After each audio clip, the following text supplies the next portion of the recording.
Yo, what is up, everybody? K-pop. How how did you see the stream? Like, did it how did it pop up?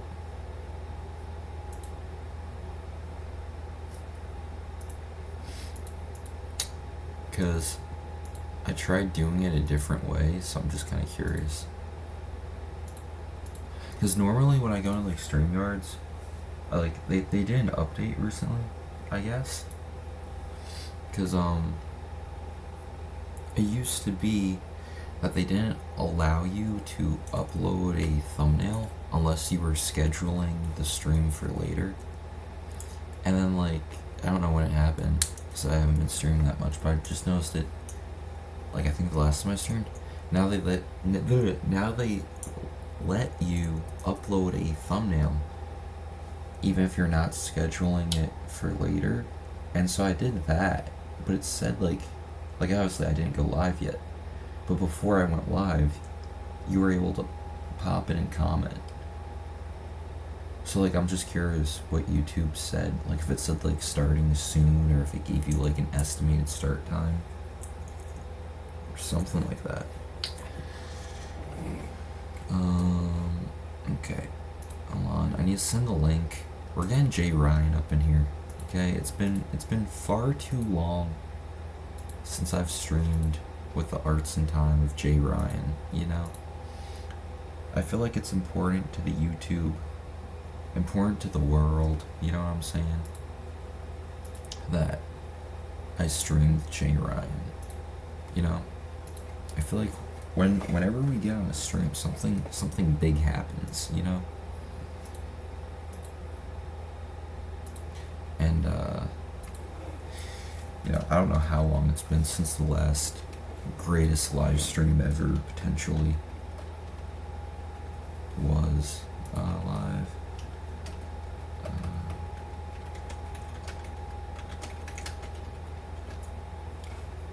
Alright, post that. Get this out there. Alright. Let me close. I never do this before I stream, because I'm stupid. I'm dumb. Not really. I'm actually highly intelligent, you know. My IQ probably in the solid 200s. Alright. Let's see. Got this. I sent the link out, right? Yes, I did. And I posted the wrong link like an idiot. Wait, did I? No, I didn't. I'm smart. I told you I'm not stupid. Anyway. Yo, K-pop, did you end up winning any Fortnite games with Jay Ryan?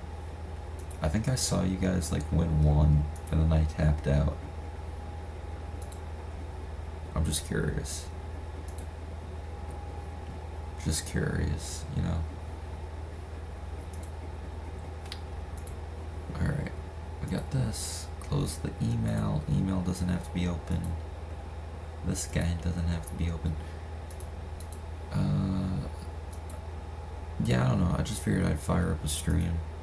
Because I was sitting here, I was working. And then I kind of got tired of working. And I was like, I could kind of stream. Because I don't really want to go to bed yet. And I had nothing else to do. And plus, nobody's really streaming. I mean, Ethan's streaming, but, the Hardline didn't stream tonight. What's up, Jay? Not too much. What's going on? Nothing. I was just telling the people. It's been a hot minute. It's been a hot minute since you and I have streamed. This is true. I was saying how I think it's important to the world, to YouTube, that, we stream every now and then. I think when we don't, I think the world is lacking. You know what I'm saying? Yeah, people get uppity. You know what I'm saying? Yeah. All these boomer unks get out of line. This is true. You know? We don't stream for a month or something like that, and they start creating loving homages, and it's what are we doing? That seriously really kind of irritated me. Like, I've been thinking about that all day, on and off. And it's like, okay, like, dude, the timing of that, the timing of it, you know, because for anybody who doesn't know, Frank Miller's new book came out. It's like a biography or whatever, and I'm gonna pick it up. I'm gonna pick it up as soon as I have some spare cash. But I'm like, Yep. I've been searching online. All right, you know, I've been known to sail the high seas, Oh. but the problem is it's too new. You know, nobody's put anything up there. I was trying to download it today, and I found it on some website, and you know, it makes you do like one of those prove you're not a robot things. Oh, well, you And then gotta it you gives gotta you- be careful. And then it gives you 30 seconds for a download link to be created, unless you want to pay. And then you get Yeah. the download link, and then you click on that, and then it sends you to some bullcrap website. And then, so you go back to the OG website, and now it's making you wait another 30 seconds to get the link again. And I Mhm. tried that for like 2 minutes, and then I was like, I'm done with this. I said Damn. screw Frank Miller. That's what I You were said. you were done with all that hackers pirating and backdooring your computer. Yeah, seriously. Seriously. I was like, because the thing was, the file, I needed to download some type of program, because it's for like it was like an ebook file, but it wasn't a Oh, PDF. yeah. But it was so a special code. So I had to like download a reader for it anyway. And I don't like doing that. Because listen, I No. gotta be honest with you, Jay, I don't trust anybody. No, So you shouldn't. whenever I gotta download something, unless it's like, I don't know, a very popular thing, I'm reading all those terms and conditions, alright? Yep. Yeah. You know?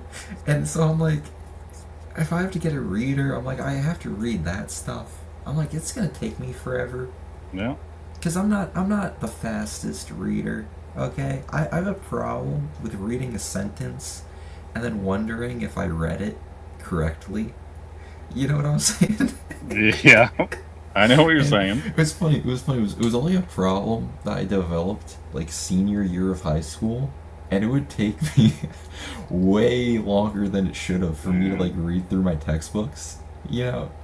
And I'd almost be getting like yelled at because I'm still on the one subject, and it's like, how are you still on this? I'm like, well, I read the one page like 6 times because I got to the bottom of it, and I wasn't sure if I read like the 3rd sentence exactly correctly, you know. Hmm. But anyway, so I hate reading terms and conditions, but I can't get myself to not read them. Because I'm like, I'm just being lazy. I'm like, you know, Russia could be tapping into my hard drive. You know what I'm This is saying? always it's always a fear. Right? Yeah. And so, anyway, so I was like, alright, screw Frank Miller. I said, I'm not going to read it. But, thankfully, there's been, you know, a certain, you know, fat guy on the Twitters who does all my pirating for me. You know what Oh. I'm saying? I don't even have to read this book. He reads all the crap and then decides what's the good stuff and then just posts that. And so I just go ahead. I'm just like stalking this guy's Twitter feed. You know what I'm saying? You're getting the Clip Notes version Exactly. of this book. I like it. Exactly. And so I went ahead and I was looking at this, and you know, let me actually find this to pull this up, because I think it's important that Mhm. people actually see what this guy said. So I'm gonna pull this up. I'm gonna screen share it. What's up, Buzz? Okay. Oh, hey, what's going on, Buzz? Hey, K-pop. Yeah, Buzz changed his stupid username. You know, Yeah. I don't get why people do that. You know, it's just confusing. You know. Yeah. Now I know he's a writer. Yeah. AKA a wannabe artist. You know, but he flunked out. Failed It's like artist. writers are failed artists, and editors are failed writers. You know what I'm saying? Damn. That's a fucking. That's. Damn. It's true. It's That's true. that's a fall in the house of Lego if I ever heard of one. Yeah, Holy. this is true. Hmm. You know, I don't make the rules. You know, but No. here, so from Frank Miller's Push the Wall, quote: "You're not just there to carry out everything like it has been done. You're there to build upon what's there, not slavishly imitate it." And I saw this, and Jay Hmm. Ryan, I was like, son of a gun. This is what I've been doing. This is what I've been telling people. I've been out on these virtual streets, raising my blood pressure, telling all these Yeah. boomer unks, you know, to get out of Cool. mama's basement and make something new. And it just so happens that probably the greatest, statistically, probably the greatest and most well respected comic book writer of all time Hmm. agrees with me. I like it for him. I Well, like I it mean, for him too. like my thing is right. Like every artist has a series of artistic influences that they enjoy, Right. right? And they take little bits from everything, Mm-hmm. but none of like the good ones are not slavishly homaging, carrying the torch of some guy from 20 years ago and trying to replicate exactly everything they did, because there's nothing interesting about that, Mm-hmm. right? Like it's cool to look at like Kirby, it's cool to look at like any of these old guys and be like, "Ooh, I like how they did that," or "I really like the way Kirby does those big chunky hands," or "I like the way Joe Mad does this because of what he's seen in the Darkstalkers games and the Capcom games, and he likes Shinkuro and all these other guys, and he like drew from them, right?" Yeah. And you can see it in his art, but his art is also not trying to recreate one for one what he was doing there, right? Yeah. And so you're moving forward with the understanding that people before you did cool things and you were inspired by them, but you're not making what they made again, right? Yeah. There's no point in trying to make Frank Miller's Elektra again. He made it. It already happened, Exactly. right? So Yeah, you want it's- to make something cool, but you don't want to just repeat the past over and over again. Yeah. And you especially don't want to be like trying to repeat the past and then just Yes. failing miserably. Yeah. You know what I'm saying? Oh, I know exactly what you're Because saying. like at that point, you're just like cucking yourself. Yeah. You know? And it's Yeah, like- you built, bought, and sat in your own cuck chair. Yeah, exactly. It's like, what are we doing? You know? Mhm. And what's funny? Okay. What's funny about it too Hmm. is all these people, okay, they come out here and they're like, oh, there's all these creators who want in on this project or this thing or that thing, and I'm like, you know what it reminds me of? It reminds me of when I was first getting into comics. And I wasn't really into them. I had a few that were passed down from a cousin, but I was into like the movies, and I was writing a bunch of short stories, just like prose stuff, and I was trying to find a way to like make something, and eventually that would lead me to comics.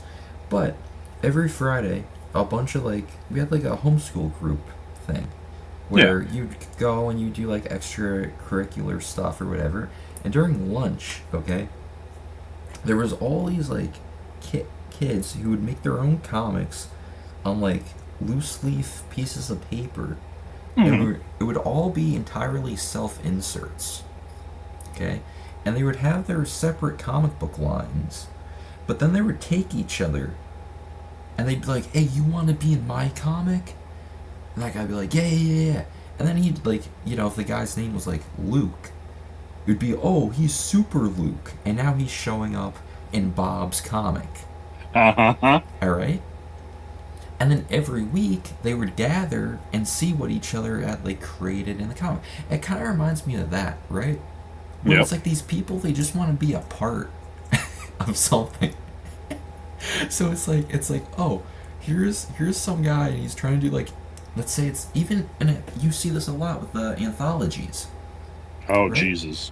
And Yeah. people love to brag about, oh, I got this many people in my anthology, or oh, I got 20 people for this crossover event. And it's like, of course you do. They have nothing going for them. You think like they're not going to tell you no. You know, you're giving them a small, cheap taste of success Mm-hmm. and popularity. They're not going to say no. It's not a bragging point. Yeah. It's like Well, like, it's like oh, I went out on the street and I offered this homeless guy a hot dog and he took it. It's like, no, duh. The guy's Yeah. starving. The guy just wants to eat a fucking hot dog. Yeah. Of course. But the thing is like, and I've been very consistent on this for a very long time. Anthologies are a waste of everyone who's involved in its time, Facts. because nobody gets paid and nobody gets like full credit. It's like it is Also- 100% working Jay. for exposure. It is no good. Yeah, but also, Jay, nobody ever sat down and said, hey, I want to read an anthology today. Yeah. You know what I'm Nobody saying? did. Nobody. You know where you get anthologies? You find them in the 50-cent bin when the comic shop is doing a discount, and if you get 30 titles, they now drop down to 25 and you're at 29 titles. Mm-hmm. So you go, oh, well, I need another comic. I might as well get this anthology. Maybe it has one cool panel in it between the 5 different artists. Yeah. You know? And like, Yeah, and that's the thing. Bemis says, I like anthologies, you cynical bastards. Yeah. Yeah. I'm sure but you how much- you would, how Henry. much do You fucking yeah, would. You yeah, son how of a much- bitch. How much do you really like anthologies, though? Yeah. You know what I'm saying? Yeah. Like, anthologies, they're just... Listen, this isn't personal, Bemis, but it's kind of for cowards. You know? It's like... Because if you think about it, right? Okay, well, I'm gonna get the anthology because, oh, it has 5 different stories from 5 different people, so I get to test it out and see if I like the individual story, and if it does, then I could buy the single issue from that character. Yeah. You know Well, what I'm and saying? here's the thing though. It's Let's like- be no, but like here's the real thing. Most anthologies don't go anywhere. That's true. Right? Like you're getting like some kind of 8-page or 10-page or whatever fucking page little fucking story that goes nowhere and nobody fucking continues it, and you just No. bought an anthology that fucking it's you might as well wipe your ass with it. It's fucking garbage. Yeah, yeah. The only place that anthologies go is in the trash. You know what I'm Mhm, saying? I know exactly. Like, I what you're don't fucking even like annuals. You know? I Mhm, own a mhm. bunch of annuals. I don't even like, but I think I opened them maybe like once. And I was like, yeah, this is garbage. You know? It's just, Too it's real. just stupid. Heavy Metal was an anthology. EC Comics were an anthology. I rest my case. You both asked and answered the question, Henry. Thank you. Yeah. Yeah. Yeah. And it's like, you could look at EC Comics, right? Mm-hmm. Who really likes EC Comics? Now, and People think they do. Exactly? And here's what I mean by that. You never hear anybody go, "Hey, you read EC Comics issue Yeah. 41?" You get You that know? hot anthology. Do you remember that issue of Heavy Metal where that guy never finished his story? Man, that was Exactly. awesome, bro. Exactly. Like, give me Exactly. another one of those. Heavy Metal and EC Comics are for LARPers, okay? LARPers. It's so easy to LARP as a fan of them. Because Mhm. here's how they get you. The overall vibe and feeling of it is cool. Mm-hmm.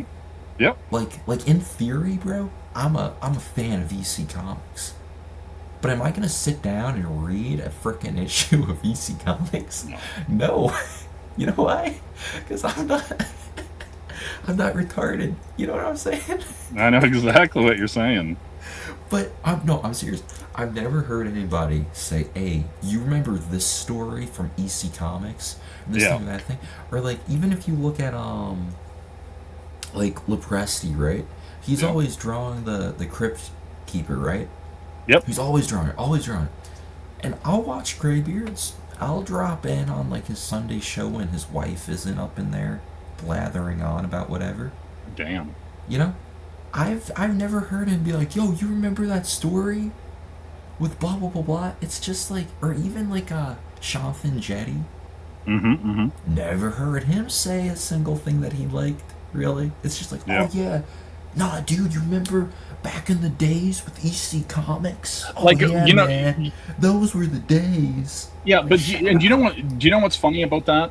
Is it is like a, hey, I'm one of the cool ones who talks about this thing that you don't know about. Yeah, So guess what? It's cool. It's like somebody being like, "Hey, do you remember that episode of The Twilight Zone?" right. And you're like, "No," But because it was even- on at night, and sometimes I watched it, but Yeah. I never followed it. Yeah. Like, Yeah. But like even with Twilight Zone, you know, like at least with that, you hear people talk about the quality of the stories.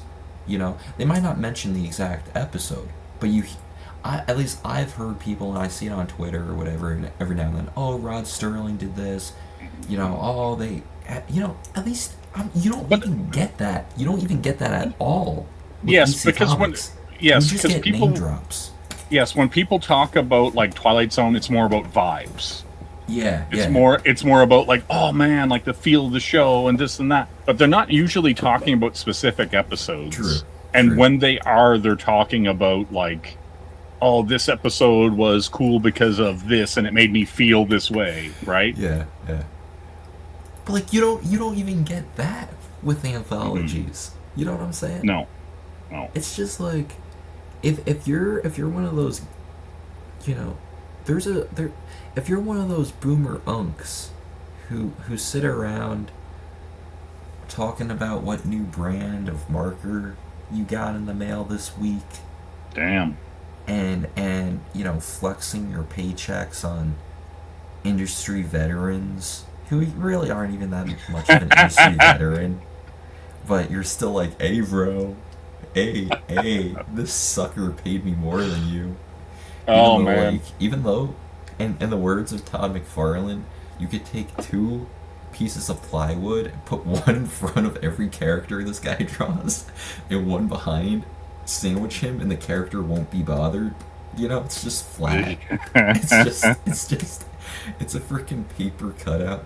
Oh my god. If you're one of those people, you're the one who's gonna pull up into like a live stream and be like, "Yeah, bro, man, I loved EC Comics back in the day. You know, what happened to comics? We don't have any EC Comics today. That's what we gotta do in the indies, bro.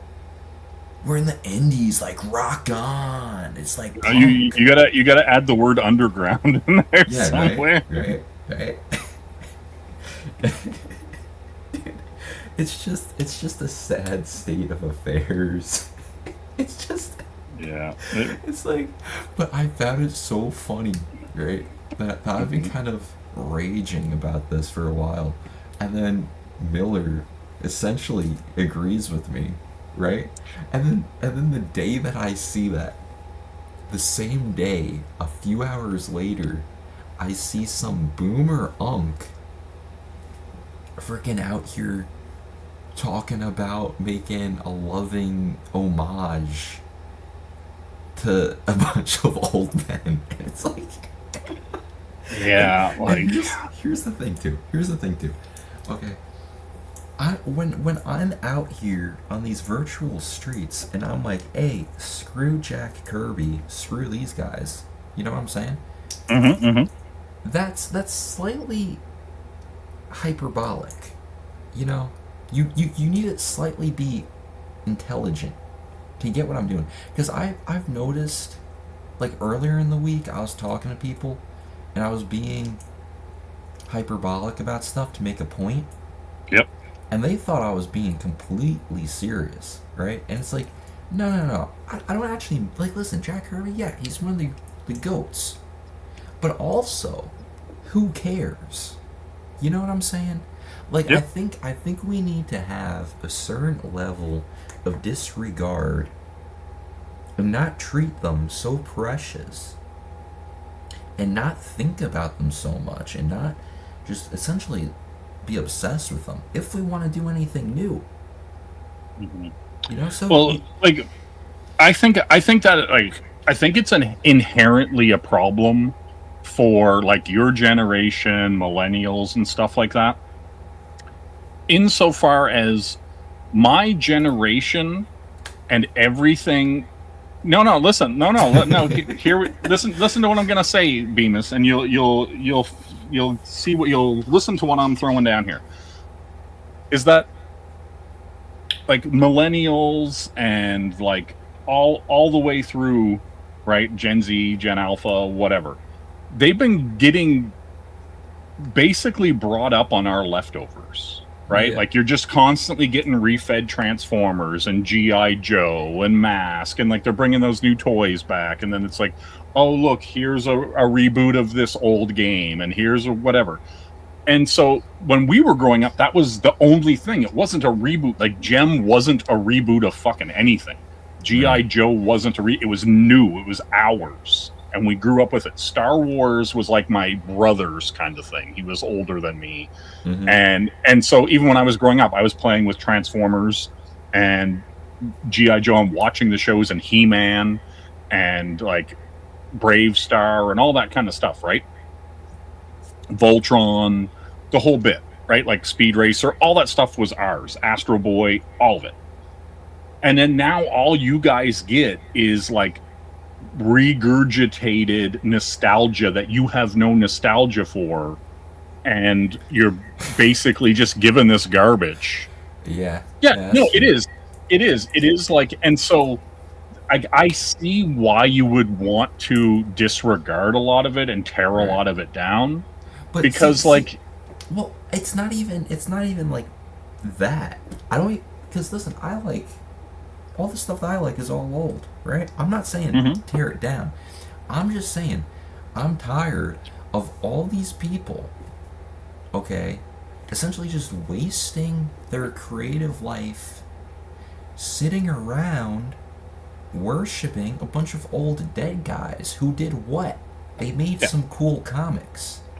well, I You know what mean, I'm saying? look at, here's the thing. And- Well, even people who didn't make cool comics, there's all these dumbass motherfuckers out there who love Rob. Here you go. No, but do you know what I'm saying? Like Yeah. I legitimately, like, to this very second, believe Rob has done more damage to comics, art, and the Right. industry But- than almost anybody else in comics ever. Yeah. Ever. But I also don't really think that's like necessarily Rob. Rob exploited it, sure. Yeah. But But like, it also, but here's the other problem though.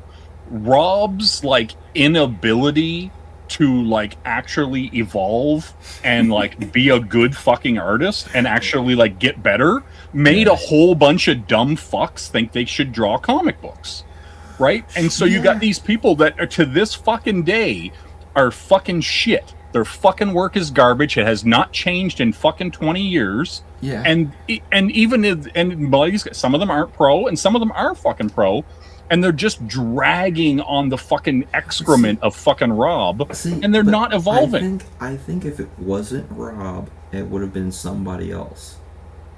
Like I see the problem not necessarily lying with Rob. I see the problem with all these boomer unks who are stuck on it. You know what I'm saying? I don't blame Rob for people being obsessed with his work. Yep. I go, what's the problem with this whole generation of people who their only aspiration is to be another Rob? Mm-hmm. that's where I'm like, what? Because listen, I was a big Rob fan. I'd still consider myself a Rob fan. Okay, I think his stuff's Mm-hmm. kind of Mm-hmm. like dumb. I don't like everything he does, Yep. but there's stuff that I like. And like, I remember when I was first getting into comics and stuff, I used to watch his stuff on the comic book greats because I found it on YouTube. Yep. And then I liked that stuff. And I actually found one of my drawings recently when I was packing up for the move, where it was based on his Die Hard sketch when he pretended to create Die Hard on the spot. Yeah. But But like, you but know, but my hold on, because sure. to finish my thought, so at that point in time, Rob was my hero, and I was 12, 13, the same Yeah. age that all these people were when Rob was coming out in the 90s and all that stuff. Mm-hmm. But, Mm-hmm. but yet here I am acknowledging that Rob Liefeld kind of sucks, Yeah. and also having my own aspirations and not just trying to be another Rob Liefeld or even a wannabe Rob Liefeld. Yeah. So from my perspective, I'm like, what's the problem with all these boomer unks that they're mentally retarded and stuck on this freaking old 60-year-old man who low-key looks like a grandma now. He does. He does. Yeah. But like that's the thing though, right? Like I do think here's the thing, like I managed 2 comic shops from like 2003 to 2009. And a lot of dudes would come in with their sketchbooks and the art was bad, and they also liked comics with bad art. And as I was like seeing it happen over and over again, I kind of pieced together that people who can't draw well like art in comics they think they could achieve, Yeah. Yep. right? And so they see it and go, oh, I could do that. And so whenever, they don't look at Jim Lee and go, I could do that. They don't look at Mark Silvestri and go, I could do that. They look at Rob and guys like him and go, I could do that. And, the eyes are always fucked up and because inherently, like, even like somebody who's not an artist can tell when things don't look right. Mm-hmm. Right? Like, because you see humans every day and you just kind of go, something's off with that. Right? And so I seen all these guys come in with their sketchbooks, and I'm just like, okay, well, your anatomy's kind of off there. And they're like, oh, no, it's like the way it is in the book. And I'm like, but that you're drawing from bad, like, you know what I mean? Like, and I've told people a billion times, don't draw from comics. Yeah. Stop it. Like, just like stop drawing from comic books. It's the fucking, you're going to pick up all the wrong lessons. I think you could draw from comics, but I think you should draw from more than just comics. Yes. You know what I mean? Yes. The problem becomes when you're just making that be the only thing that you're taking from. Mm-hmm. But well, it's also I'd say if all that you want to be is like a comic book artist and you're just kind of like a stoner loser with no ambition, no drive, you know, you can't even like you love wearing like tank tops or something, but you can't shave your armpits. Damn. And you're just like a disgusting, person. If you're one of those type of people, yeah, then, you're one of those disgusting. Then go ahead, just draw from comics. Your stuff can suck. It'll look like a comic book. I'm sure It'll look like a will bad be comic proud. book. Yeah. And you can die and nobody will remember your name. You know what I'm saying? Yeah, that's listen, yeah, obscurity is the one defining factor. It's like that's totally a possibility. But like if you want to do that, go ahead. It's America. But don't come out here LARPing as some type of like professional anything. You know what I'm saying? That's kind of just like what irritates me. It's like if people were more, just humble about where they stand. Well, that's kind of the weird like part about like people, like, because to be an artist there has to be a bit of delusional faith and belief in yourself. Yep. but it also has to be paired with intelligence, Mm-hmm. right? And I like the people who are not learning and not evolving as artists over time are stupid. Yeah. And They also, are low IQ people, and they might be nice people. they're chuds. They're chuds. Yes, and they might be hardworking, and they might be like the persistence beats resistance, right? So they're just there, Yeah. they're showing up, Yeah. but they're not doing anything of import. They're not Yeah. evolving anything. They're not Yeah. changing the game. They're not even they're not even in the game. They just think they are, Yeah. right? But also, like, and it's one of those things where it's like, can you blame a sparrow for not flying as high as an eagle? You know what I'm saying? It's Like like it you just can doesn't only- know any better. Yeah, it just doesn't have the tools. You know, it just doesn't have the physical capability. Yeah. You know, It But the doesn't know problem what it is- doesn't know. The problem is when the sparrow comes out here and starts being like, "Yeah, bro, I'm an eagle." Like, listen, I agree that you have to be a little bit like delusional. Delusional. Yeah. I agree, but the thing is, you don't have to do that around other people. You know, Yes. the Yes. the time to be delusional as an artist is when you're alone in the room and you Mhm. have to draw and you have to motivate yourself to draw and to try and get better, this and that, and then when you have to submit stuff and try and get a job, or if somebody's critiquing you, you know what I'm saying, you have to be a little Yep. bit delusional to think, you know, to even go up there or whatever. But you don't have to be delusional when you're just like kind of existing. You know what I'm saying? Mhm. Well, Like, they're like like Mark Silvestri, when he's just going about, you know, whatever lives, because he'll do like little live streams here and there or Mhm. TikToks and whatever. He's not like, yeah, bro, I'm like the greatest or whatever. He actually acts a lot more lowbrow and kind of just like chill. He's just, it's to him, it's just what he does, you know.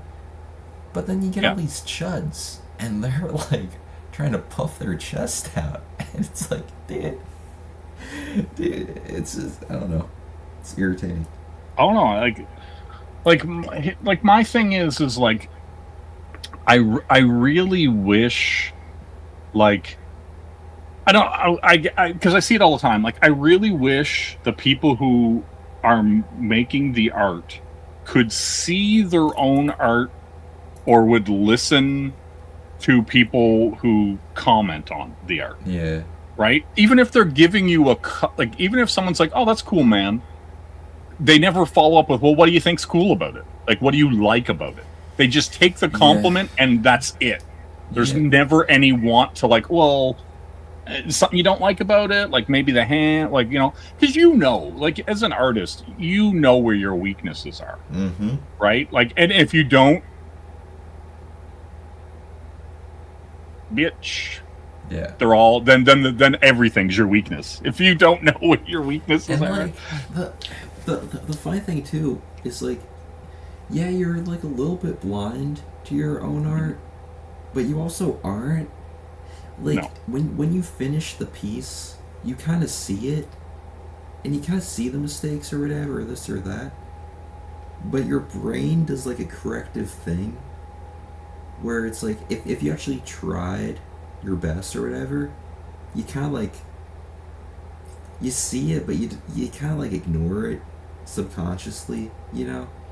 Mhm. Because like especially I remember like when I used to try and like copy comic book panels or whatever, or this or that, Mhm. I'd be sitting there, I'd be thinking about it, I'm like, I'd be drawing it, and then I'd finish drawing it, and I'd go, okay, I'm like, yeah, that's pretty cool, and then but like I could see the two, and I could see that, oh, my hand's not the same as Jim Lee's hand. But then I'm like, but I sat there and I looked at that hand and I tried to draw it. I thought about it. Mhm. And like, you don't really understand why it doesn't line up at that point in time. Because you're like, I really like looked at it. And this was, you know, at the time I thought I was copying it. And now I'm looking at it after the fact, and I really didn't copy it at all, right? Yeah. But you know that it didn't line up. But because Yeah. you tried, your brain kind of just goes, all right, yeah, I copied that hand. But if you actually Yeah. sat there for like 15 more seconds, you would go, yeah, I copied that hand, but somehow that hand's messed up.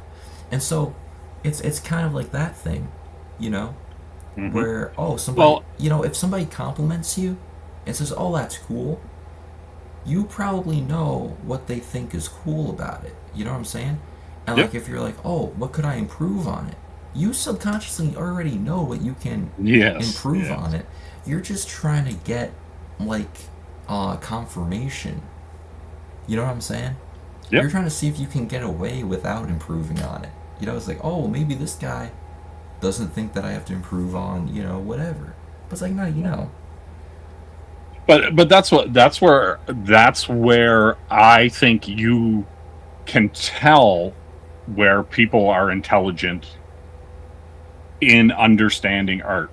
You can tell when people okay, and I it's just an easy go to.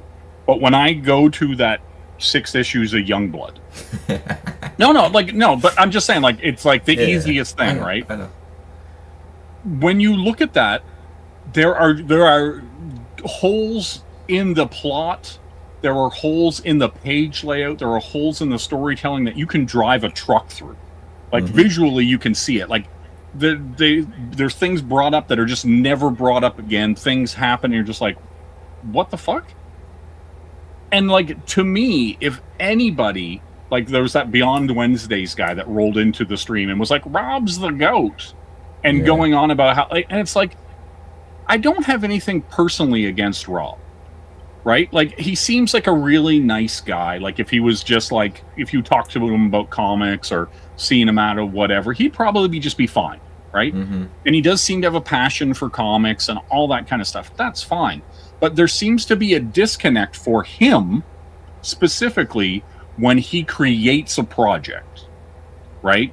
Yeah. And he can be the nicest guy, and he can create, like, you know, talk to you all day about Kirby and go on about New Gods or whatever it is, right? Like, he can be like, he can have all the info on that.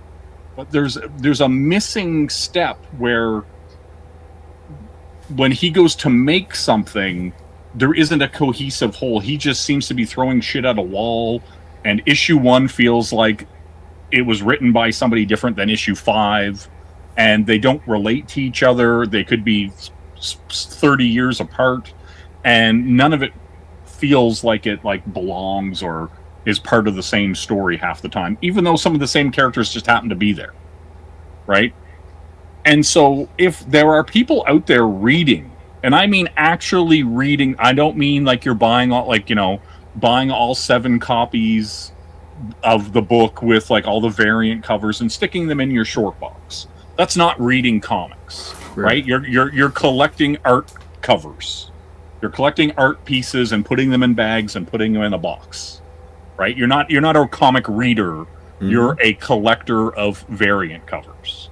They're 2 different fucking things, right? And so, as a person who reads comics to enjoy the story and enjoy the art and enjoy the pacing and enjoy the design, those books are severely lacking on an intellectual storytelling level, right? And so when someone reads those and says, Rob's the goat and those things are good, I have to, you give me no other option than to believe that you're borderline fucking retarded. You've got maybe a 75 IQ, and you're a good reader. You can read things, and you're literate somewhat, but you're not intelligent. Like, you shouldn't be voting, right? Like, you should have to take extra steps to drive a car and use the internet. You're that stupid, right? Like, and like, my thing is, right, okay, all these like chuds and LARPers and Liefeld, okay, they could all like exist and make their crap comics, right? Yep. Whatever, that's cool. You know, I actually somewhat enjoy, you know, Youngblood coming out. I don't read them, but I kind of like seeing the cover, even if the cover sucks. I would prefer a world where Liefeld makes comics as opposed to a world where he doesn't. But my problem is when people start acting like it's a great thing or it's something that it's not. Well, like here's the other thing. Things can be mid and just exist, and that's okay. It's okay to like mid things. There's plenty of things that I like that kind of suck, but you don't have to go ahead. You don't have to try and justify its existence by dressing it up as the greatest thing ever. Yeah. Not everything's gonna be the greatest thing ever, and things don't have to be great to exist. You know what I'm saying? Yeah, I get but here, inherently, my problem with just the Liefeld thing specifically is that no, it's just easy. It's just for me, it's just easy. I could say it about Absolute Batman. Let's just do that, right? No. Just okay. Go back to Liefeld. So, go back to Liefeld. Okay, well, what? No, but it's the exact same thing, right? People are going to. Well, I'll just use Liefeld, but it's interchangeable with Absolute Batman. Let's put it that way. Is that if they are going to, if everybody goes out and buys 7 copies because they're a Liefeld simp, right? Right. Exactly, right? If everybody goes out and buys 7 copies of the Liefeld book, they're inflating the numbers, right? Falsely, right? So it's okay, so we sold, say, let's just say they sold 10,000 copies of each book, right? Because people bought all the covers and all that shit, right? So then that creates this false thing that, okay, we sold 100,000 copies. Wow, this has been great. We got to get Rob to make more Youngblood because he doesn't really own the Youngblood. There's a weird whatever. Yeah, and so there's that weird thing, right? But then because Rob just kind of would make people would be curious because of what I've said before. There's that bias where people think they could do it because Rob can do it and he's like the kid in the helmet and they're like, yeah, look at him go, he did it, right? And so you have this weird thing where people are going to bank on Rob and push product with his name on it because they know it's going to sell a certain amount, but it's never going to be good product. It's never going to be good storytelling. It's not elevating the medium. Yeah. And so when somebody like you goes to pitch your book to an Image, let's say, and goes, hey, I want to get publishing and distribution through you guys, and I'll get in the catalogs, I'll get all the stuff, you guys will tweet me out, all the stuff. I pitch your book, and they go, this is really good, but it's not going to sell Rob numbers. And they will bank on garbage Rob and his people like Edwin who are going to buy all 7 copies of every cover when they will ignore people who are doing actually good work, right? And so to me, the whole industry is being buoyed and floated on trash, while people who are making good stuff are getting shoved down in spite of the quality, right?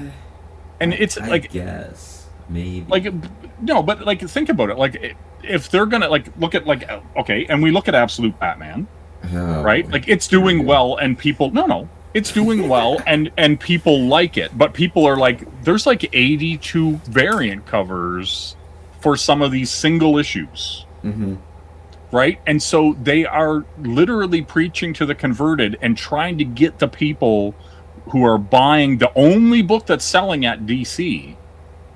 This book, and it could sell millions of copies, but millions of copies of one book is not going to keep DC afloat for long, right? They can't bleed money on everything else and pay artists and writers and editors and all that stuff the same money they're paying the Batman people and not make the money. It's like every other Batman, Absolute Batman is the NBA.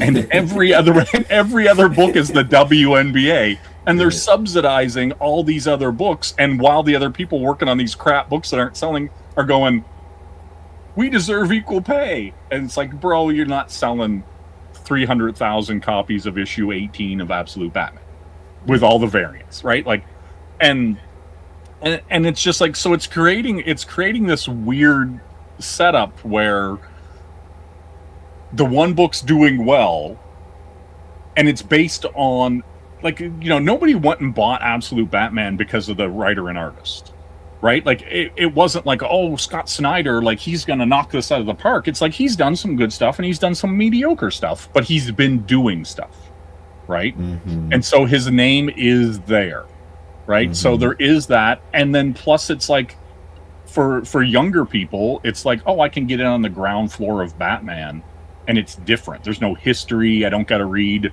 The Killing Joke. I don't got to go back and read, like, all, you know what I mean? I don't got to read Year One of Batman. I don't got to read, you know, Black and White, whatever, right? But also, they've done like a few Batman like reboots or like resets, you know, and those ones, like, I think they had like a small spike in sales. Like, I remember when Tom King finally got off the book.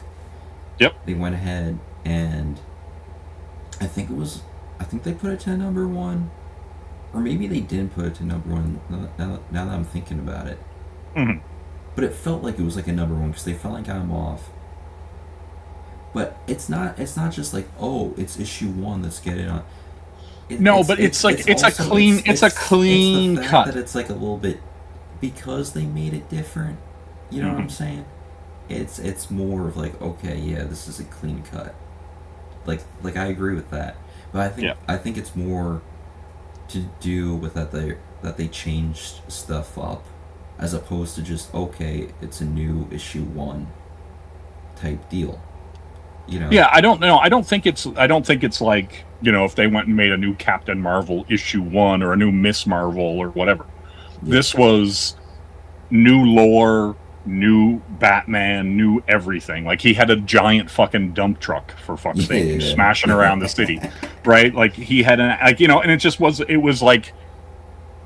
was a completely different thing. And then there's like, obviously, like, I was reading it and I'm like, oh, this is just ripped off of Akira. This is just this.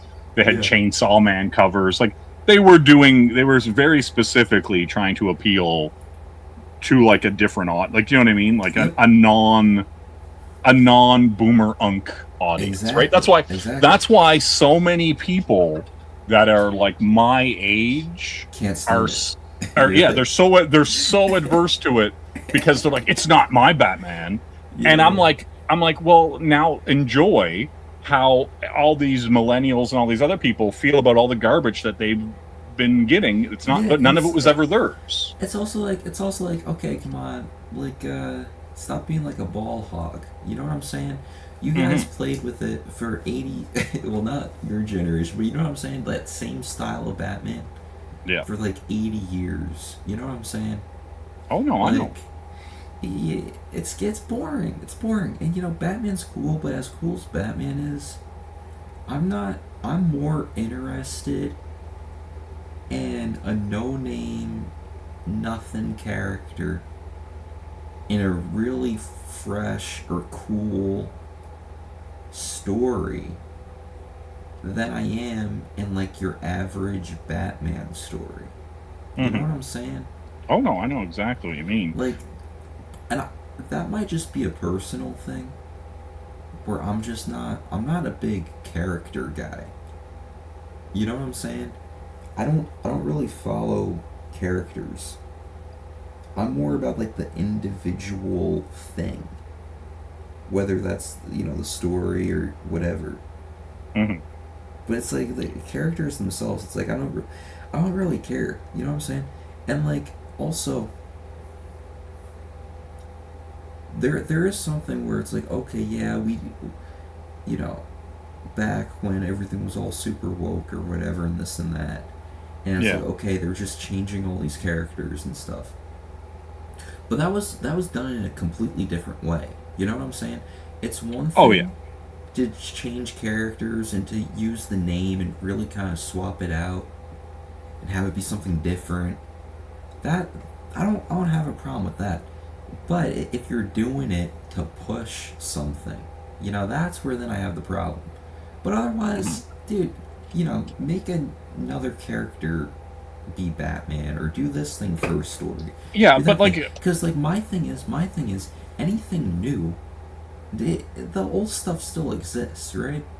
yeah, oh yeah, And so absolutely. and also nothing lasts. It's like, so if you do a new idea and you don't like the new idea, most likely the old style is gonna cycle back. You know what I'm saying? Yeah, oh yeah. It's like, just okay, wait it out for like 6 months and then the old one will come back. But at least you're getting like attempts at something different.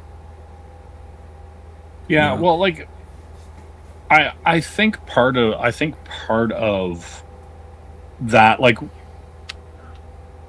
I guess the best way to put it is like the cynical way to look at it is when you look at, well, there's a few cynical ways to look at it, but when you look at what Snyder is doing with that absolute Batman, it's like he is making something, you could say, to renew the copyright on Batman, Sure. right? Like they Sure. own this Batman, same as how they tried to do it with Miles Morales Yep. as Spider-Man, Yeah. but no one gave a shit about Miles Morales in the end, right? And then like the other way is is that when people were like doing like, oh, be gay, do crimes in DC Comics and changing Iceman and all the stuff, that stuff was cynical because it was agenda driven. They were trying to shove identity politics and all this stuff down the reader's throat, right? They were like, hey, bigot, you don't like gay Iceman? Well, that's because you're a homophobe. And it's like, no, I don't like gay Iceman because he was never gay and he had a family, and same what they did with Alan Scott with the Green Lantern and all that stuff. It's like, I don't like it because that is not true to the character, right? And so, or you're having Superman get dressed down for using the wrong pronouns on somebody, right? Like that stuff doesn't belong in comic books. And so that stuff feels disingenuous when you read it. As a reader, you're like, Superman's a good guy. Clark is a good guy.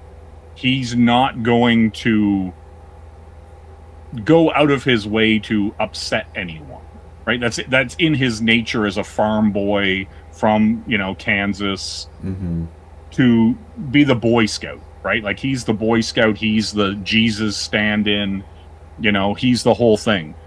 And so when you do those kind of things, you're like, why are you doing that to this character? Why are you trying to emasculate a character who would sacrifice his life for everyone on this planet without a thought? Right? Like, why are you trying to damage these characters to push an agenda? Right? And then now you're seeing all that stuff change because the money has dried up. Right? Like all that like ESG money and all the DEI money and like all that stuff is dried up, and now bean counters are getting involved again and going, bro, this has to make money or we're all out of here. Right? Mm-hmm. And so like the cynical thing to look at is like, sure, you can, like, even the Youngblood thing, right? Like, is that a money grab? Is that passion? What is that? Right? Like, did someone just say to Rob, hey, you could make however much money here. Do you want to do Youngblood and we get it to issue 100? Right? You're guaranteed X number of dollars? Or was he like, oh my God, can we do Youngblood? I'd love to get it to 100 and say I got it there. Right? Like, what is the... Probably both. Like, where on the dial does that fit? With Rob, he's a big egomaniac. He is. Oh my God! Like, and so it bothers him on a deep level that Todd kept doing Spawn, and all these, Larson did Savage Dragon, and that Silvestri's still publishing Cyberforce stuff or Witchblade or Darkness, whatever. But especially like Todd, It bothers him a lot because he'll mention it here and there. You know, so for him, it's a bragging right type thing of saying, "Hey, I got Youngblood issue 100." Mm-hmm. You know, and then But like, it's also a way for him to LARP as not being a cuck who sold out like 5 years in. yeah. You know what I'm saying? Because Well, like, because he's been LARPing. Okay, as oh, like he's been trying to be more connected to Image Comics for like the past like 10 years mm-hmm. by constantly saying, "It was me who started Image. It was me. It was me. It was me. Todd wasn't even interested in it. He was going into trading cards for hockey and this and that." And like this, I'm not even saying that that's not true, okay? Mm-hmm. But what I'm saying is he makes it a point to say it so much where it's like, yeah, well, you got kicked out of Image, buddy, and you sold out, got kicked out. How important was it to you? Todd's still doing it. Todd refuses to do anything for Marvel or DC unless it has a connection to Spawn. You know what I'm saying? And so that's awesome. Like, yeah, and so Liefeld, though, he's been trying to LARP as, because Image has whatever success and whatever fame and whatever. So he's been trying to make sure that he still gets his taste of that. So that's why he's been constantly being like, "Oh, I started Image this, Image that," and then now he gets to go back and hit 100. And I'm pretty sure in like some of the posts when he's talking about it, he's like, "Oh, it's so great that I hit issue 100 at Image Comics, which I started 30 years ago, and this and that. It's a testament to creators and this and that." It's like, man, shut up. This is a testament to the creators, and oh, it's the best deal that you could currently have. Nobody cares about Image anymore. Image sucks. Image is trash. It's garbage. Image is meaningless. No, I agree. The only thing that it meant stuff in the 90s, and I don't know too much about the 2000s just because it's not a very popular time period. You know, you don't go online and hear people talking about it, so I don't know stuff on it. So maybe Image was still useful in the 2000s.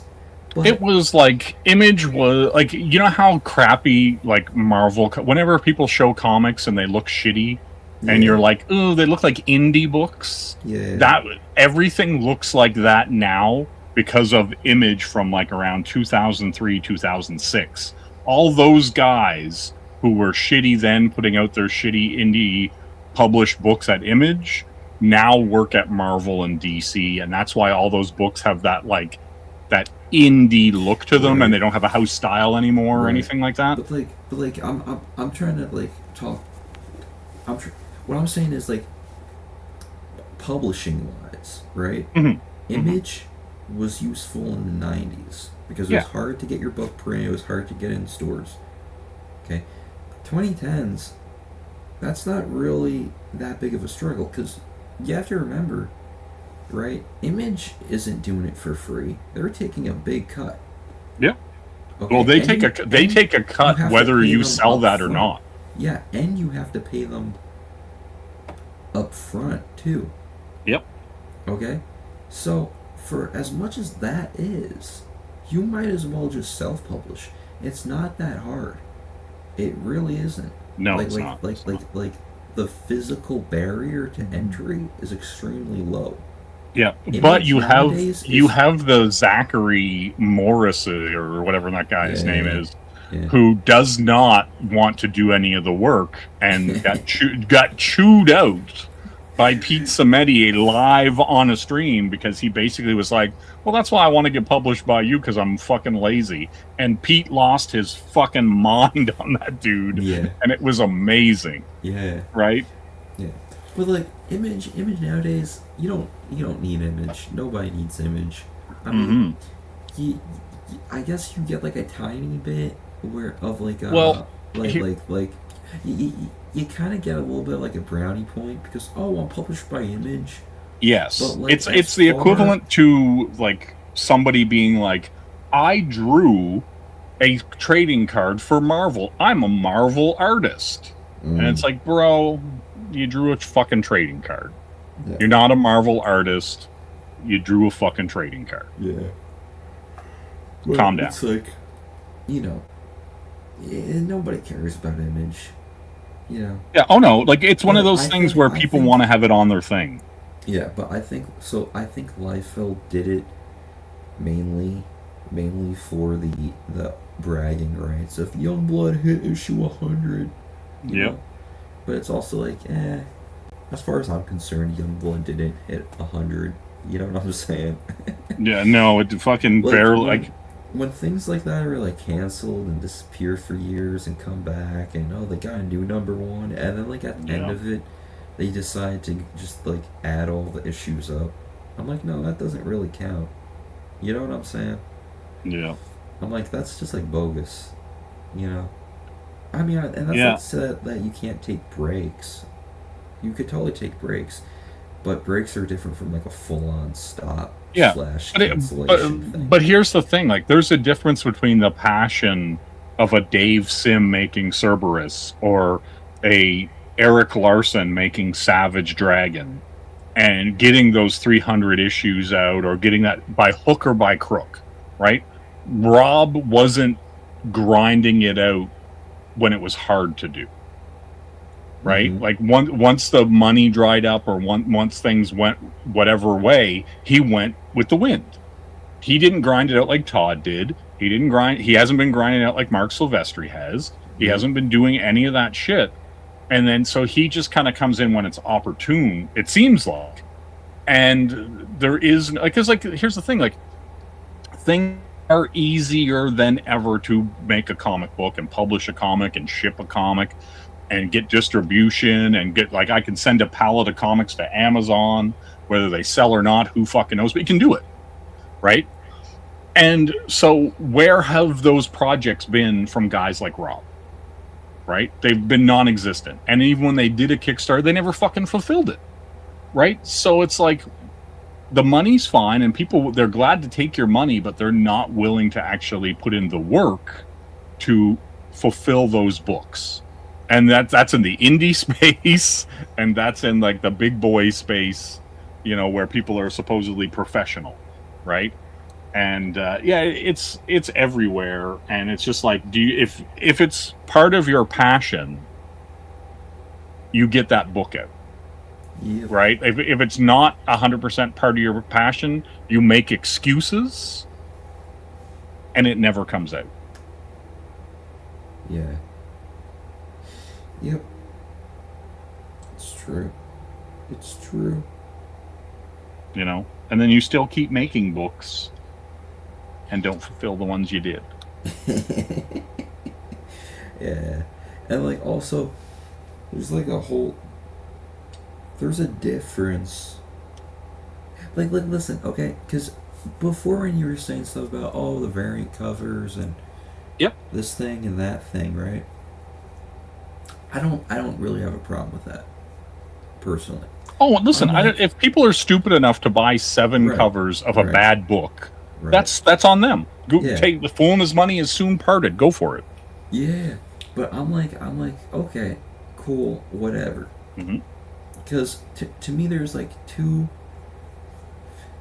different like creators or whatever. You could be the one who's doing a passion project or whatever, and you're creating it mainly as art, right? You have something you want to say, you have something, whatever, and that's why you're doing it. Then you have a business side of it, right? And that, that's like Rob Liefeld, as bad as a businessman he is or whatever, he makes money. He makes money off the stuff. He gets people to pay for it. Cool. But that's not what I'm trying to do. You know what I'm saying? Yeah. And I would just like to see more people trying to actually create like meaningful stuff. And the thing is, you could do that and still make money off of it. You know what I'm saying? But I'm not like, screw all these people for just, they're just doing it for the money or whatever. It's like, okay, if you're just doing it for the money, cool, whatever. It's just kind of annoying that you don't see more people kind of trying to For make the something love of the significant. game. Yeah, there. It's like I just kind of wish there was more people doing that. Yep. Because like No, I and hear you. I wanted to mention this earlier, but I didn't get a chance to. When I was saying the whole thing about disregard, Jack Kirby or whatever, this or that. Yeah. You know, all these people's heroes, they kind of felt the same. They shared that sentiment. Like I remember McFarlane, he was saying like, dude, it's crazy that me and my peers are still being like that. We're still at like the top of the game. He's like, because there was all the old guys when I was coming up, and me and my peers were like, oh no, we're gonna take him down. We're gonna take him down, and then we became popular. And he's like, but the next generation never came along. He's like, I'm still waiting for the next generation to show up Yeah, it's true. and dethrone me, and they haven't. And I'm like, I'm 50 something years old. How am I at the time of the interview? He's like, I'm 50 something years old. How am I still at the top of the league? He's like, there should be some 20-year-old kid out here who's the new hot stuff. Mm-hmm. But the problem is like, and I think like look at what's his name, Josh, our Jedi kid. Yeah. Here we go. What about? No. But like, the thing is like, if guys like him who essentially got it handed, he got a Dave Finch cover and shit, right? Mm-hmm. He essentially had a lot of stuff handed to him. A lot of people were rooting for him and like basically pushing them up, and he was crowd surfing for you know what I'm saying? Yes. And he was crowd surfing on an industry that was wanting him to succeed, and he just fucking dropped the ball. Yep. Like he had layup. He was shooting threes from fucking the other end of the court, and then he just was like, nah. Well, I guess I'm not gonna finish the game. Yeah. Right? Like, yeah. And so like that to me is like, there's a lot of potential out there, and there's a lot of people who I think that's part of the problem. Like I think like maybe it was too easy for some of these guys, and the fact that they didn't have to work that hard for it made them drop off. Maybe. Like, I'm just saying, like, it just seems to me like there are tons of people that would have killed to be like, oh man, I got like a Dave Finch cover, I got all these guys helping me, I'm getting promoted by all these big guys, and I'm 20 years old. Like, do you know what I mean? Like, that stuff's crazy, and then that book's still not out. Yeah. Like, what? Like that should have been literally his stepping stone to be working at Marvel or DC or Top Cow or whatever, right?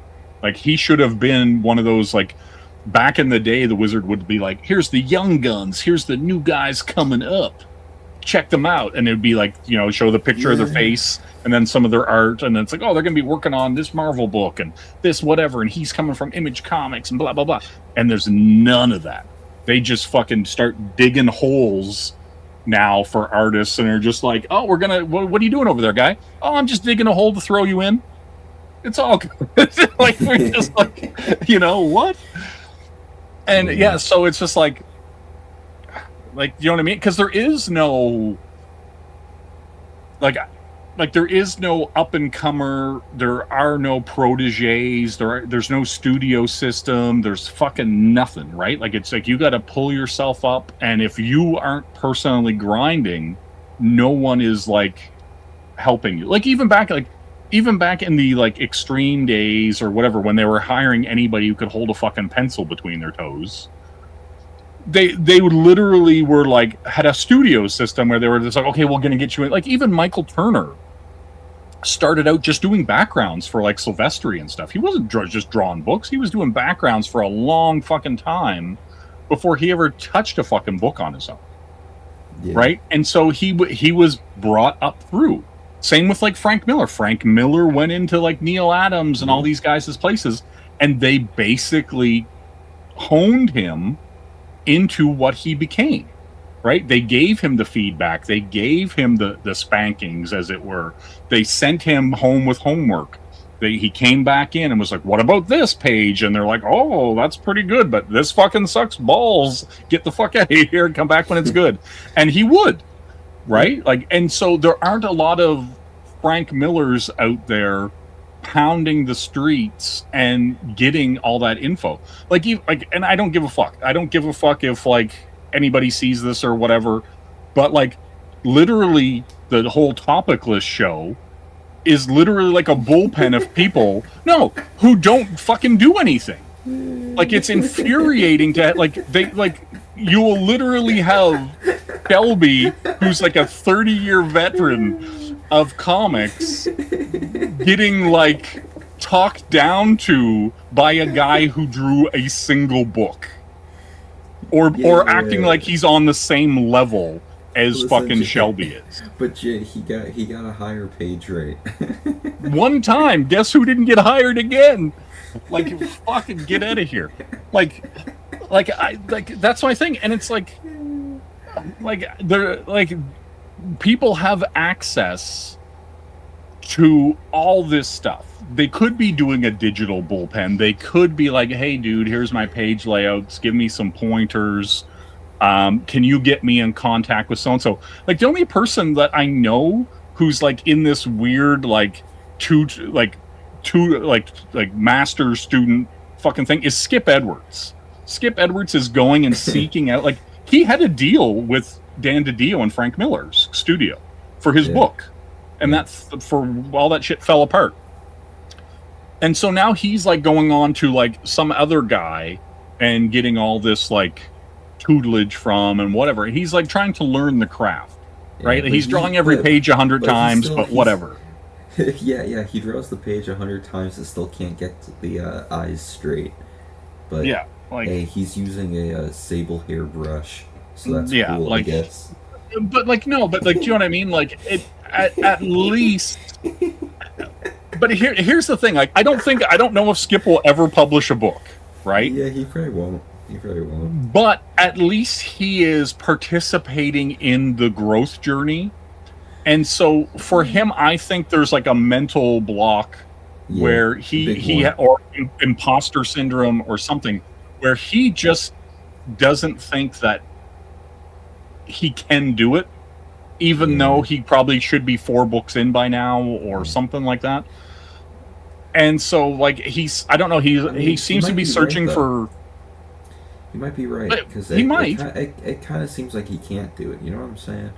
Yeah, if you're sitting there and you're thinking that you can't do it, and it's been like 6 years, you know. Listen, I don't want to tell anybody. I don't want to tell anybody how to live their life. I'll tell him, okay. Jay. I will tell him. No, because I just have a slight lack of respect for Skip. Yeah, I hear you. Because this guy, he holds on to the smallest grudges. Listen, I like Skip. I just want to see him do stuff. Yeah, my impression of Skip is this.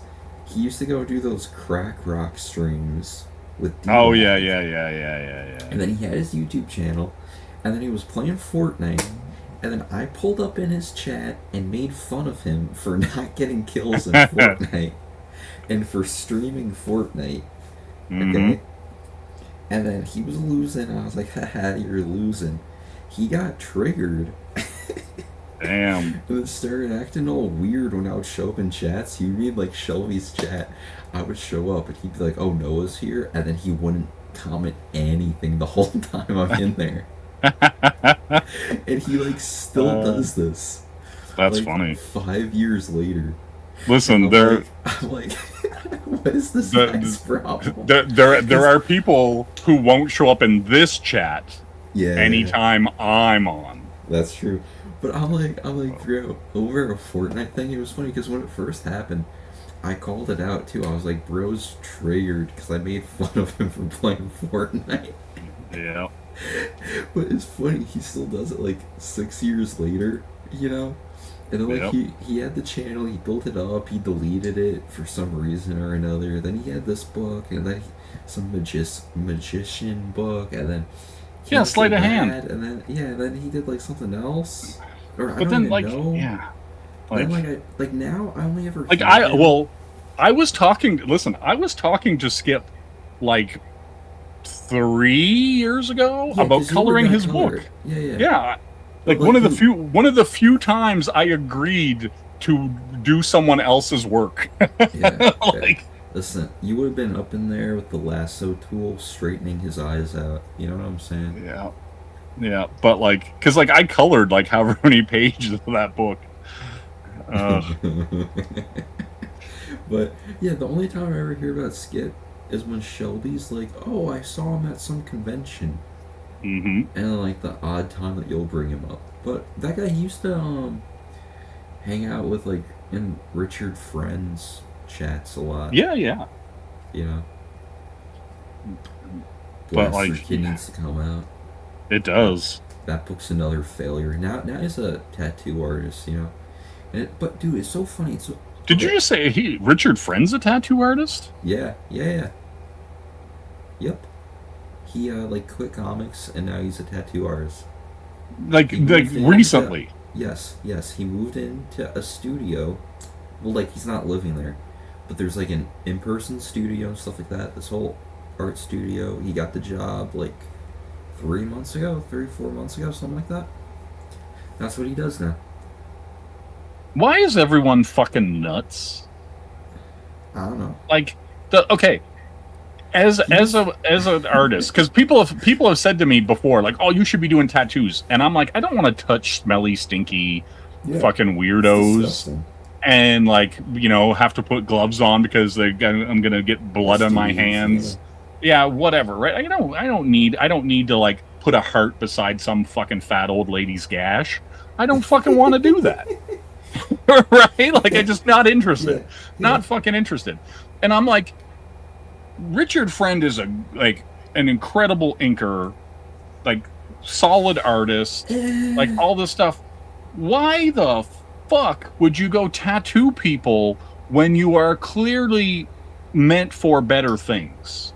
Like, like the okay. When he was posting about it, he's like, oh, this is so exciting to be in a studio environment and around artists, and I've always loved tattoos.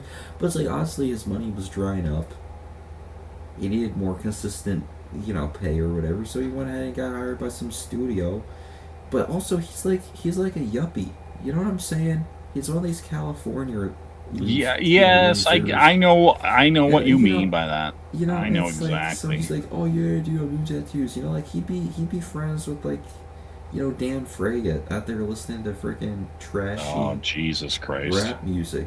You know, but what I get, you know, one time Shelby was talking about Richard Friend's book, and I was like, oh, dude, you know, I'm like, where's Blaster Kid at? You know, it's been like how many years? And he's like, listen, dude.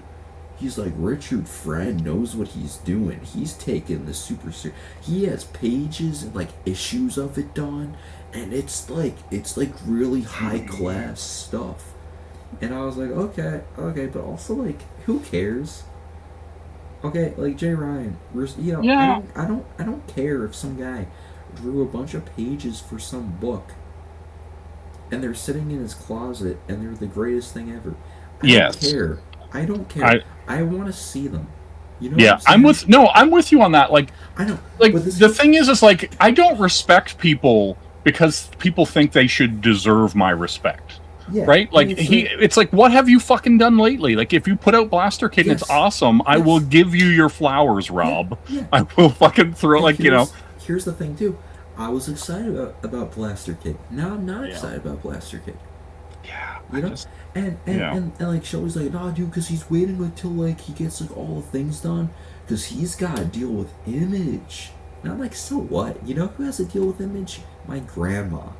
You know what Yeah, I'm saying? like, Screw and Image. just but here's the thing, like, why would he even go through Image?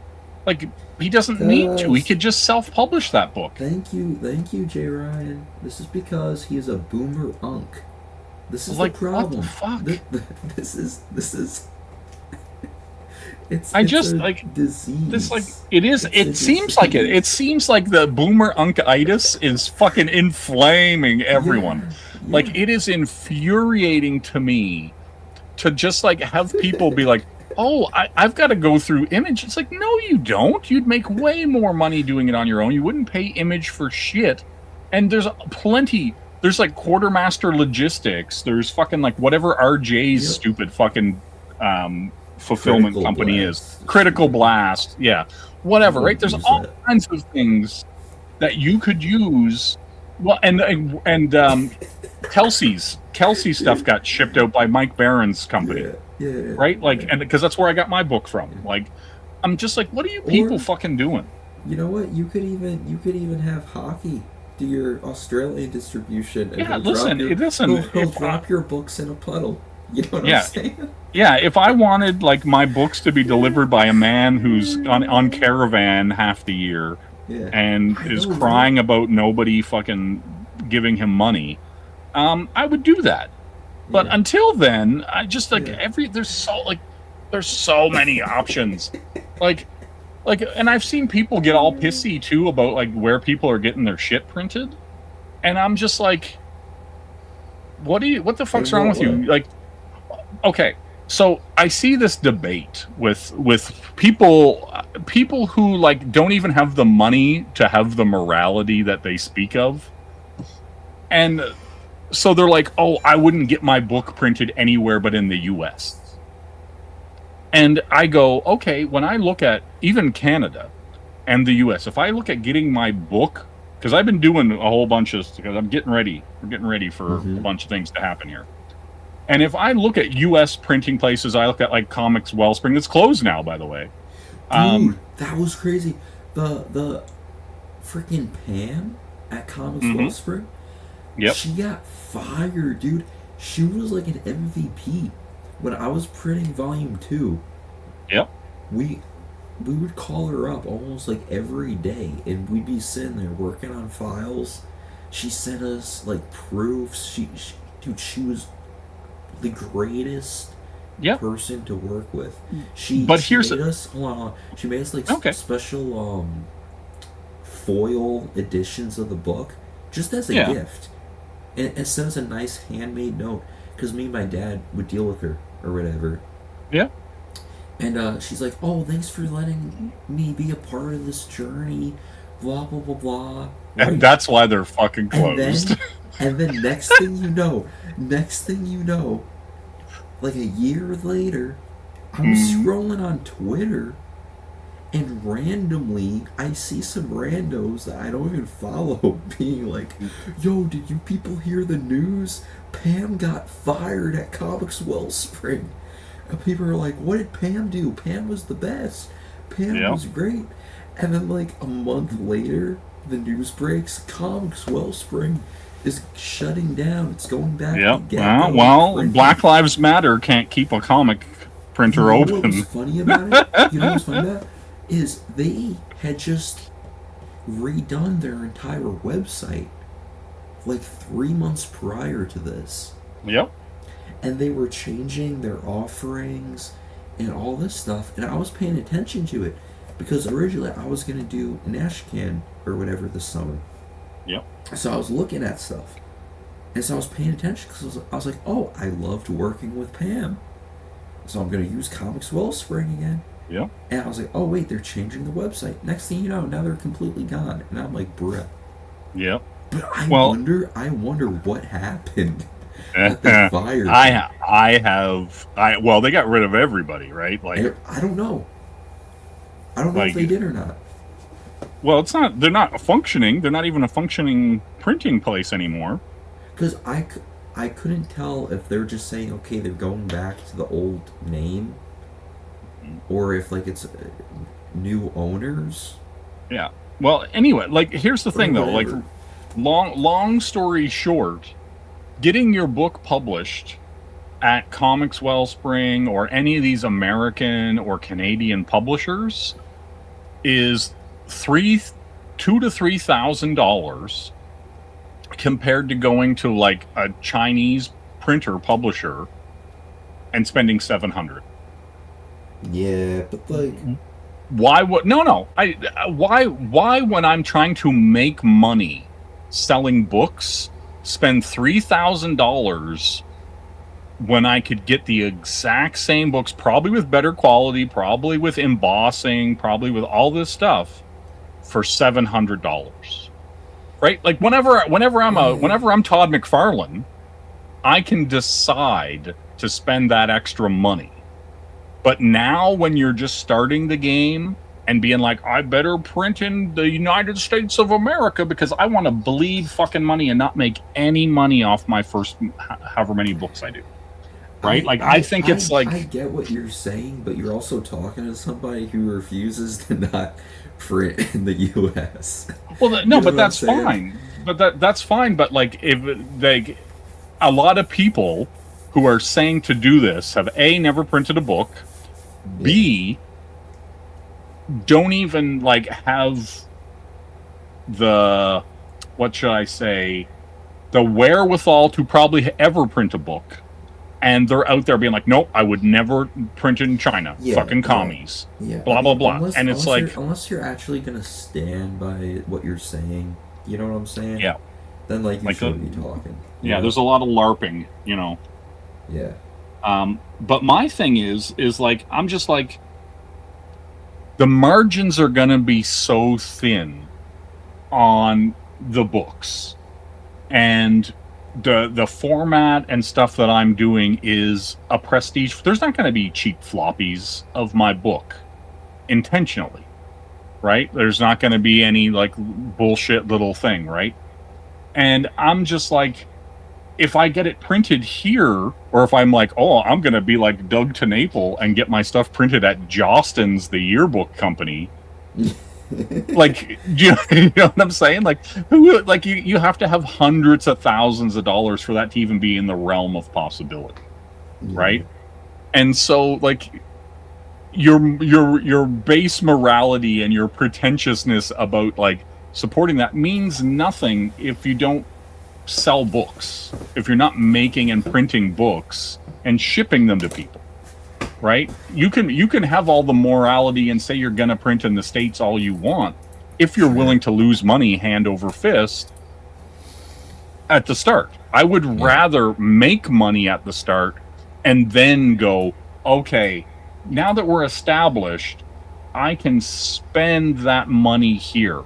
And there's some things I'm working on that I might do with like local printers and be like, okay, well, I'm going to get these prints done, or I might get these slip cases done here, right? Where I can control and talk to the person directly. But when I'm getting a bunch of books printed, I don't want to pay thousands of dollars extra just to have that personal touch, or like be like, you know what I mean? Like or print in Canada or print in the States, right? It's just not worth it to me to spend, like, because I've been doing a lot of pricing on stuff, and I'm just like, dude, once you start printing things and once you start shipping things, the margins are so thin that being just, you know, if you're, unless you're printing things for as a hobbyist, like, you know, and you're like, I'm going to print 50 copies of this at Mixam on print on demand and send them out, and yay, I made a book that nobody bought. Like, you know, it just doesn't make sense. Like, if you're not in the game to like make money and win, then fuck off. Just go do your little hobby thing in your little corner and do that, you know. Tell everybody you're underground and you're indie, and everybody can feel sad for the starving artist, right? Like, it's just like, no, it's a business. Put your business boy pants on and run the math and do the numbers and try to make money. Don't do this. Sure, do it because you love it, but don't do it and in spite of money. right? Like it's gotta make money at some point. Otherwise, go fucking draw people at the pier at Home Depot or something. I don't fucking know. Or go to the fair. Yeah. Jason's up in here. Frog 1 was printed in China. You would print in China, Jason. Yeah, it costs them almost 4 times less. Yeah. I agree. Yeah. I would rather make money off the books anytime you can. You know. Yeah, but like, yeah. Yeah, I'm just saying it doesn't make sense to me to like, you know. Listen. I think like, it depends upon your independent personal constitution. Yeah, well, and see, you should make like your decisions based upon that. Yeah. You know what I'm saying? If it doesn't bother you, then it doesn't bother you. You know what I'm saying? Yeah, it does. Listen, General Mao, let's fucking go, buddy. If I can throw $700 in your pocket and you're gonna send me the books, yeah. Welcome to China. You know what I'm saying? Welcome to China. Oh, here, I want to show this off. I think I finished it. I don't know. I might. See, because I was going to do more, but then I was like, yeah, whatever. Mm-hmm. And then I'm like, yeah, I might just leave it as is. I like the vertical lighting detail. I like that. Yeah, dude, that was the entire like idea. Mm-hmm. Because remember I was telling you, I was like, yo, I had like this idea and I was trying to find a composition or something for it, and I might work on it a little bit more, because the way how the effect turned out right now, that was just me doing a test, and I was like, the test actually kind of looks good, but it wasn't supposed to be like final, really. Because the original, and I might have to try another attempt, honestly. The original idea was to have like this figure that's like glitching, almost like a memory type like fade thing into like darkness, and it would be like a computer glitch type thing. Okay. That was the original idea. Then I was trying to find a composition for it, couldn't find one. Every figure I would like try drawing was just like crap, and then I was trying to figure out how I would color it. So then I started like looking around, and then I was remembering, and I saw some art where it was like kind of a similar lighting scheme. Yeah. There was no real like, what do you call it, like base colors. Like the jacket doesn't have a color, the pants doesn't have a color. It's just all completely. Yeah, it's sort of monotone but tonal. Yeah. Right. So then I was trying to do that. I was like, okay, that's cool. So then I just was like, all right, I'll finish it. But it's kind of fun. And then I was doing the hair, and then I was like, oh, dude, it'd be sick if I do like some weird thing and have it blend in with the hair. You know what I'm saying? Yeah. Like where it almost slightly like loses the form, you know? Yeah, it's like, because it's like it's like from the viewer, it's kind of whipping past and up to her ponytail. Yeah. But dude, this was like fast. This was probably. Yeah, because I remember you sent me like the sketch, and then you were like, "Here's colors," and I was like, "Whoa!" Like, yeah, what are we doing here? When I sent you that, I had taken like hours off. Like in total, from like when I first put the first line down on the specific image, not including previous attempts, but like this composition. Yeah. In total, it was probably like 5 or 6 hours. Oh, really? That's not bad. So starting from layout to then finished colors, which to me I was hyped about, because I never did anything like it before. You know, but I like it, and now I want to get to the next one. But, yeah. Well, that's the thing, right? Like, because if you can get in there and do like the loose gesture stuff, and then go right to color, because like even like I find, especially when I'm like working digital, I'm drawing more like painting. Yeah. I'm adding, like I'll sketch something in, and then I'll just immediately like erase, and then I'll kind of go back and do the thing, and I'm carving it out and erasing stuff, kind of like how you're like, oh, I'm gonna put a little bit more of a highlight here, and then I'll put that there, and then I'll like sketch it in. Now when I go to colors, I get rid of all of that, right? Like I'll full detail pencil something, and the shading I put in just gets replaced with Color. like a color or a gradient or whatever, and then a highlight and like that. But it's like I just indicate it all in the rough pencils and then clean everything up. Like, yeah. But the way how I did the like that glitch effect or whatever, that's just color dodge, and like I selected like 2 or 3 different tones of red and blue. Yep. And then each tone would just have its own layer. And then I just did color dodge. Yeah, I actually like how there's like, because there's the light hitting on both sides, and so you have cast shadow both ways. And so it's like it just adds a little bit of like subtle depth to the background, right? Because it's like you see the little pieces flying up, and it's kind of like rocks and stuff. Broken, but then there's like the shadow like from the silhouettes on both sides. I do like that. Yeah, because I put the shadow in there because I couldn't figure out what to do with the background for the life of me.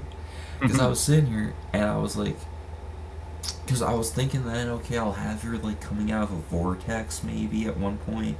But I couldn't really figure out how I wanted to do it, and I didn't want to spend a bunch of time on the background because that just wasn't the point of me. Well, it's like like the thing is like it's one of those things like it verges. It's like almost at the point where like if there was more going on, it would be too busy. Exactly. Right, and so if there was like a full background, you'd be kind of like, what am I doing here? Like, you know. Because like I had to be careful when I started adding in like that weird spiral thing.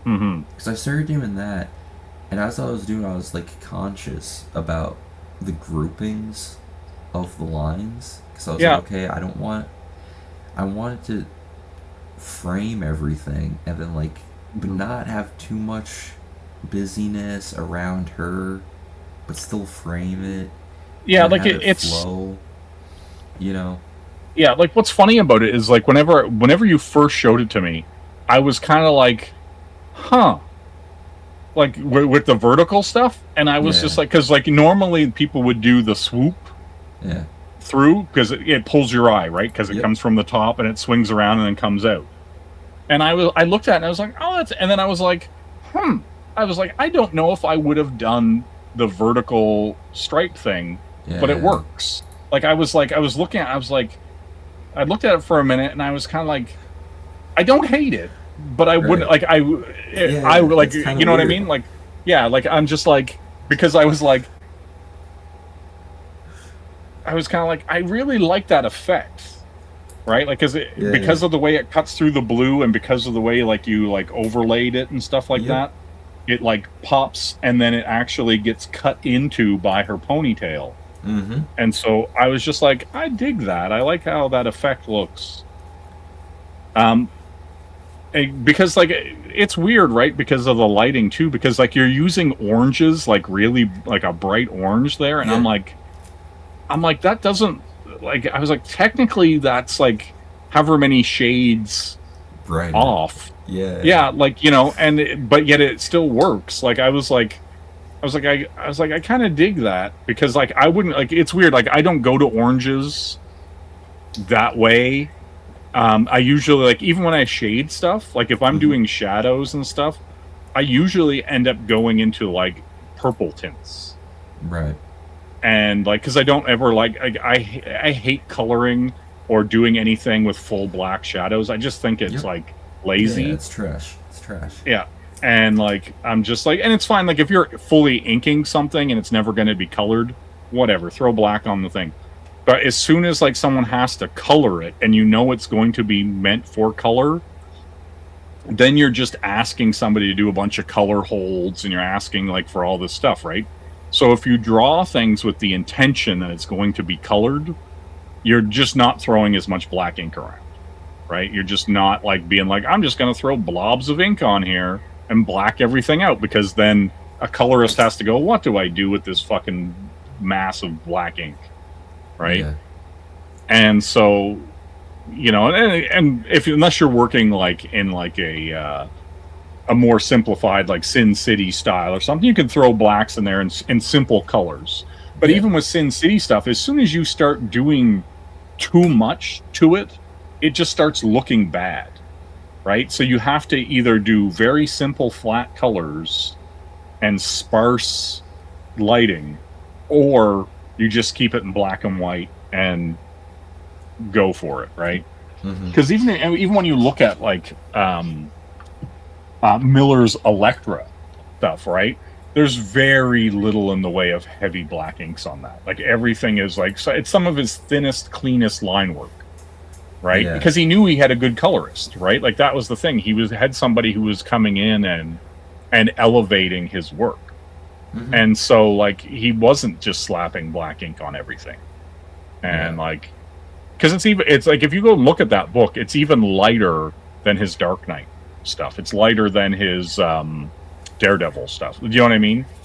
And so Elektra Lives Again, that one. Yep. Yeah.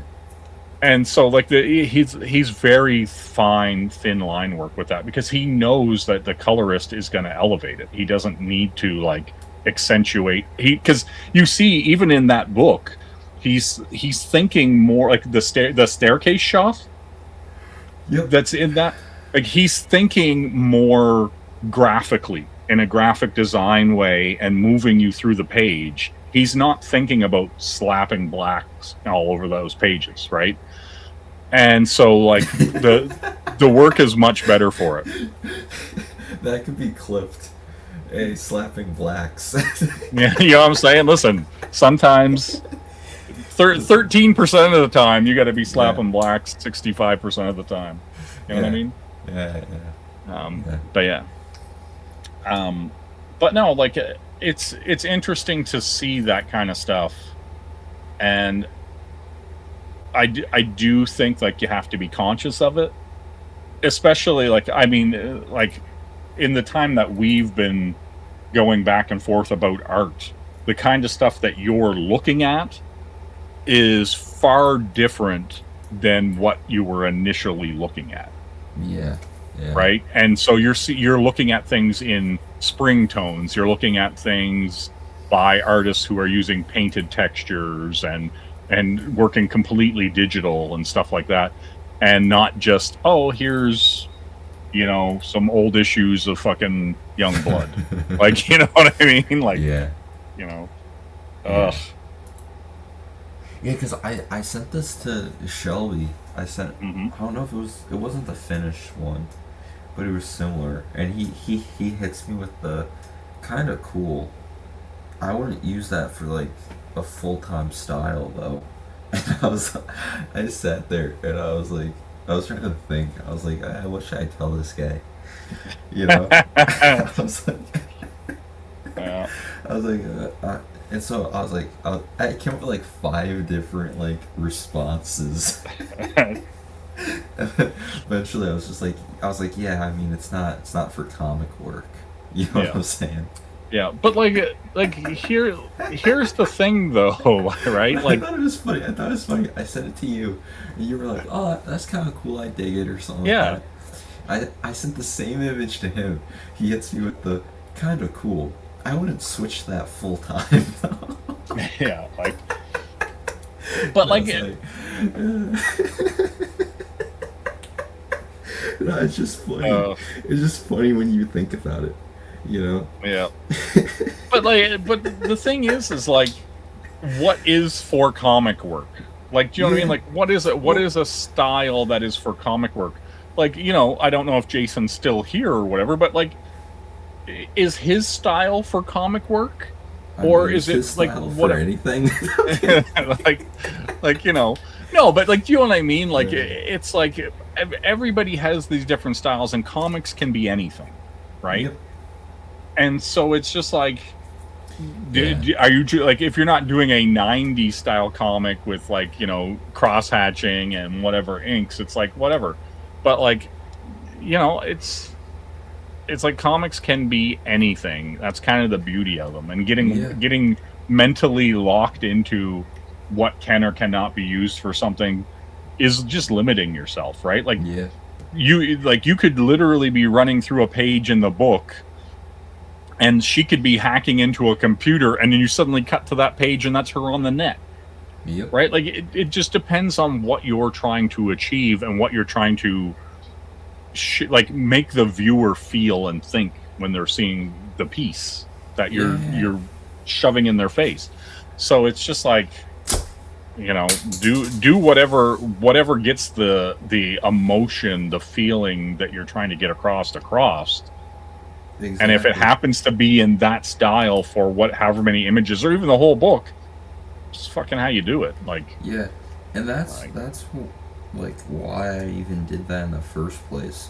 Just because I Mhm. had like an idea in my head of a certain emotion or whatever, and I was like, Yeah. you know, I want to do this. And so it was just like, okay, whatever style kind of gets you there, but also it's like trying to learn different things. You know what I'm saying? And using it for like an excuse. It's like with that or whatever, I was messing around with the different lighting. mhm. At the same time that I'm messing around with trying to figure out how do I want to draw, you know, a female face. Okay, how do I want to do the composition? All this stuff. Like it was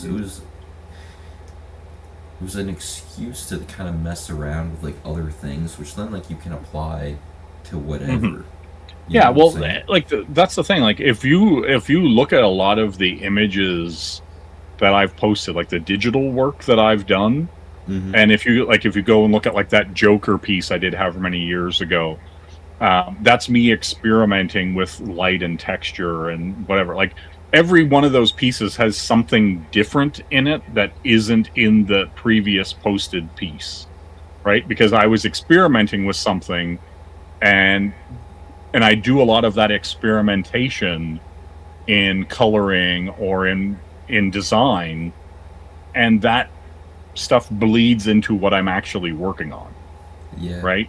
And so that stuff that people are like, oh, that's cool, you did this, you know, I don't know, Vampirilla piece or this Joker thing or whatever, and they go, oh, that's cool, but I'm like, yeah, I really like how I did the color and lighting on that guy's shirt, and I'm gonna do that from now on when I do certain things, right?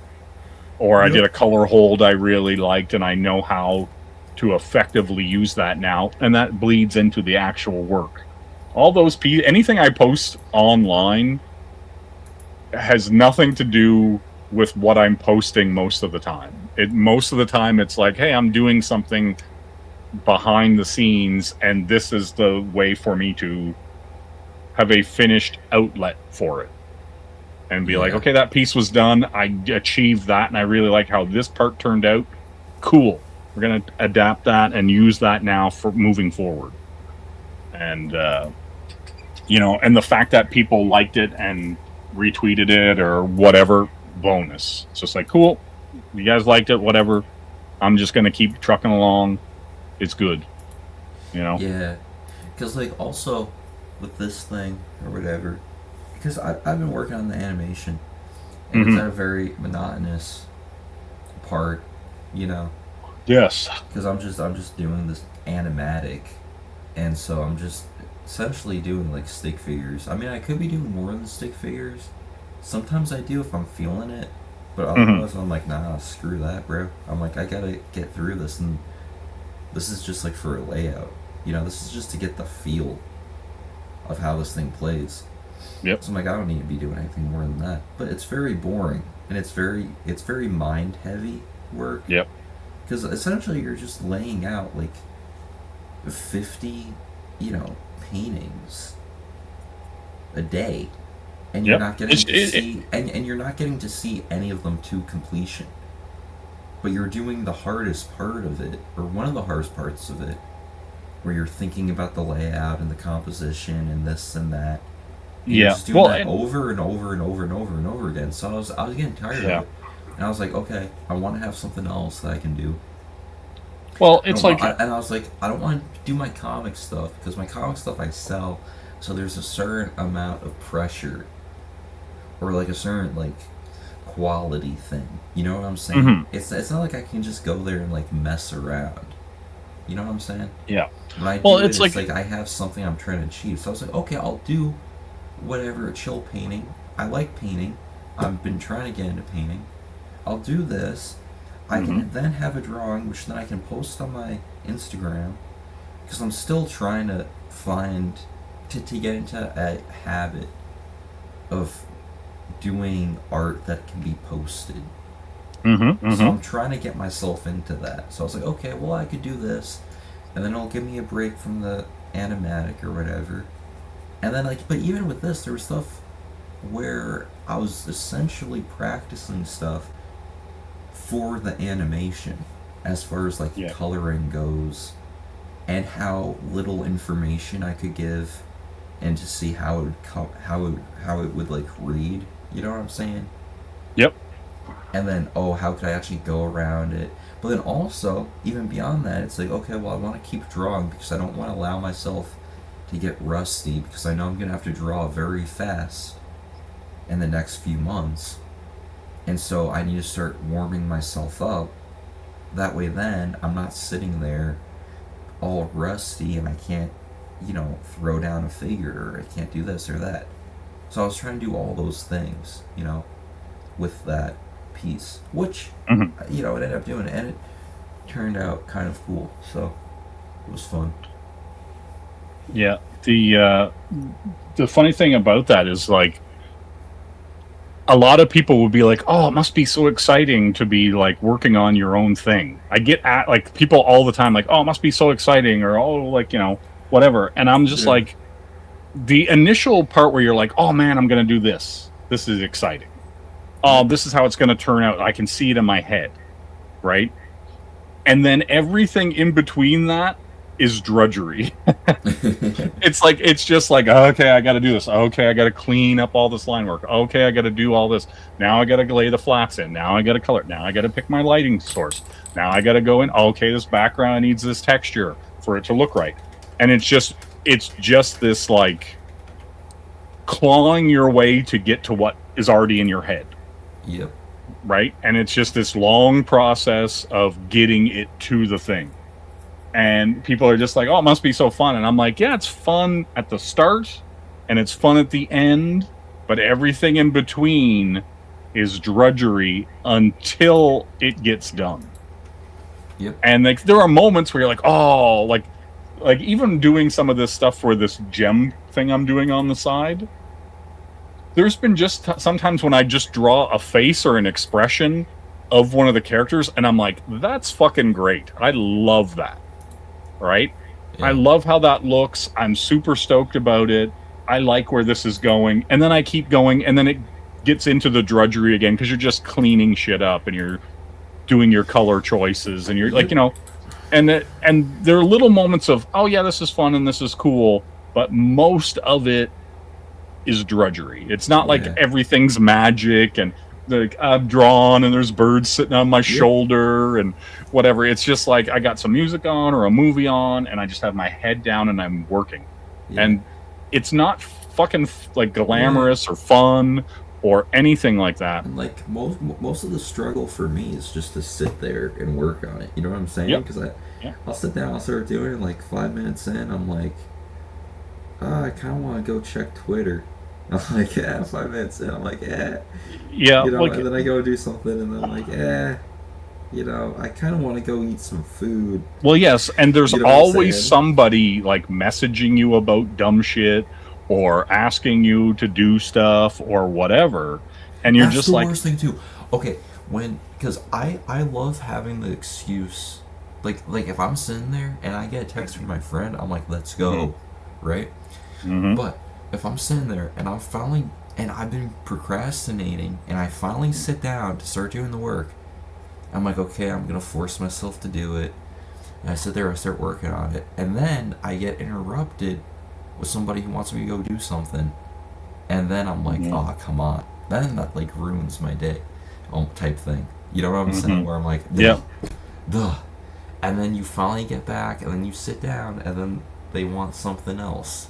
And I'm like, come on. Yeah. Cause, Well, like, Because I'm already pushing myself to get myself to sit down. Because I don't want to do, I'm procrastinating. I Mhm. finally got myself to do it, and now you got me going and doing something else. So it's like now that whole effort, was wasted. Mhm. Yep. Like, well, and that's the other thing too, right? Like everything is a fucking distraction. Every single thing. Like, and I was explaining to like somebody the other day who was asking me like, oh, like your YouTube stuff is going well, this is going well, and I'm like, yeah, but it's all a fucking distraction. Like, if I never had to fire up a stream again, I would. Doesn't like to me, like, streaming is a distraction. It's something that, like, it's kind of a necessary evil that Right. takes away from just being able to sit down and do the work.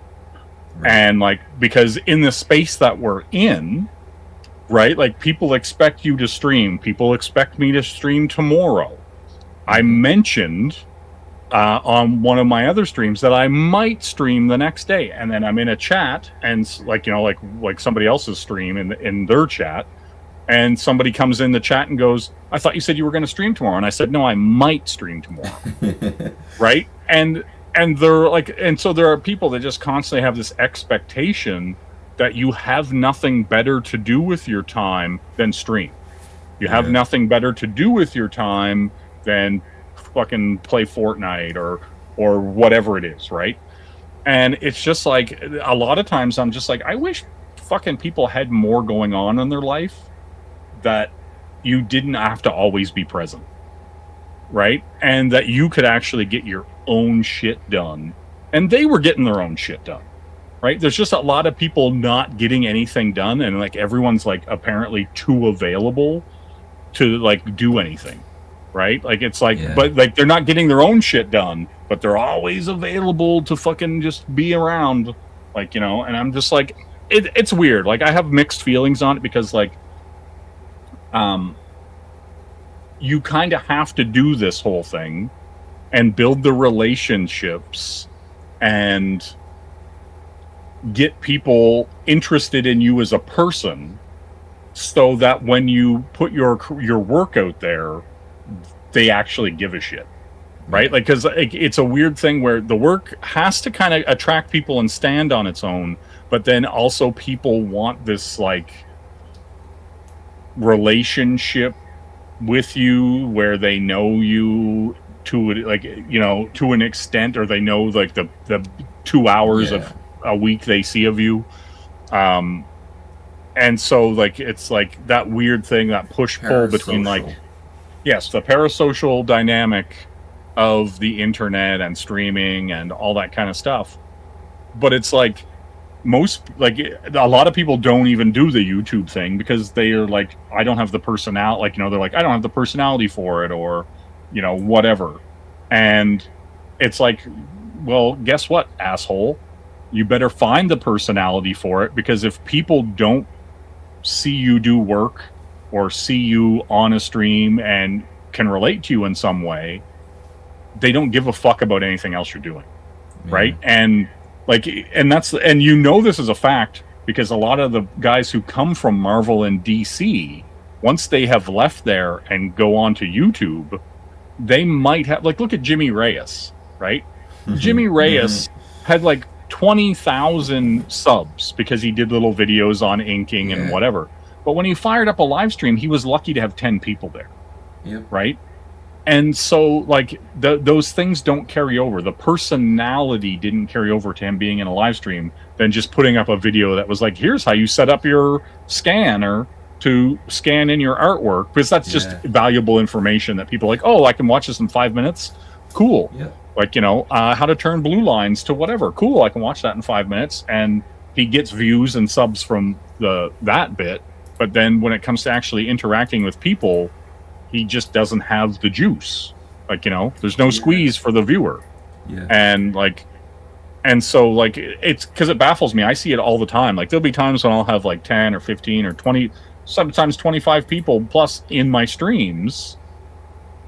And I'm just like, I don't even understand why people are here. When other people who I know have like 50,000 subs and they're lucky to get 5 people in a stream when they're doing art. Yeah. Like, it's fucking wild, right?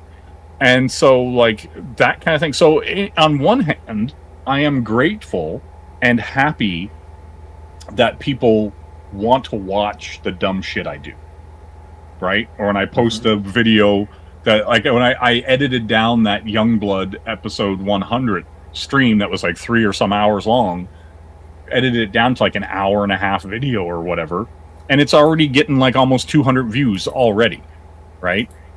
And like lots of time people are actually watching that whole review, and I'm just like, okay. Like, cool. Like, you know, or I put up those Avatar art book videos or whatever, people watch it, and like, I'm just like, that's cool. I appreciate that people are doing it, but I would also rather be drawing or working on stuff for my projects than making those videos, right? Yeah. But you need to do one to facilitate the other in this weird space, right? So yeah, it's, Yeah. you know, Awesome one says someday Jay will draw for Liefeld. That'd be funny, but like, here's the thing: everybody's money is green. yeah, that's true. You know what I'm saying? And so, like, if he was like, hey, you know, I just want to get you to, you know, draw Die Hard with proper anatomy and perspective, I'd be like, sure, let's fuck. I'll make sure his eyes are fucking where they're supposed to be. Hey, Sumo, what's going on? Yeah. Also, Well, hey, A1. I didn't say yeah. hello already. Well, now that Sumo's here, I'm gonna wrap this up. We've Yes! been on for like 2 hours. So, Yes. yeah, everybody go, I don't know, go tell Boomer Unks to stop being retarded. Yeah. Alright, later. Yep. Bye, everybody.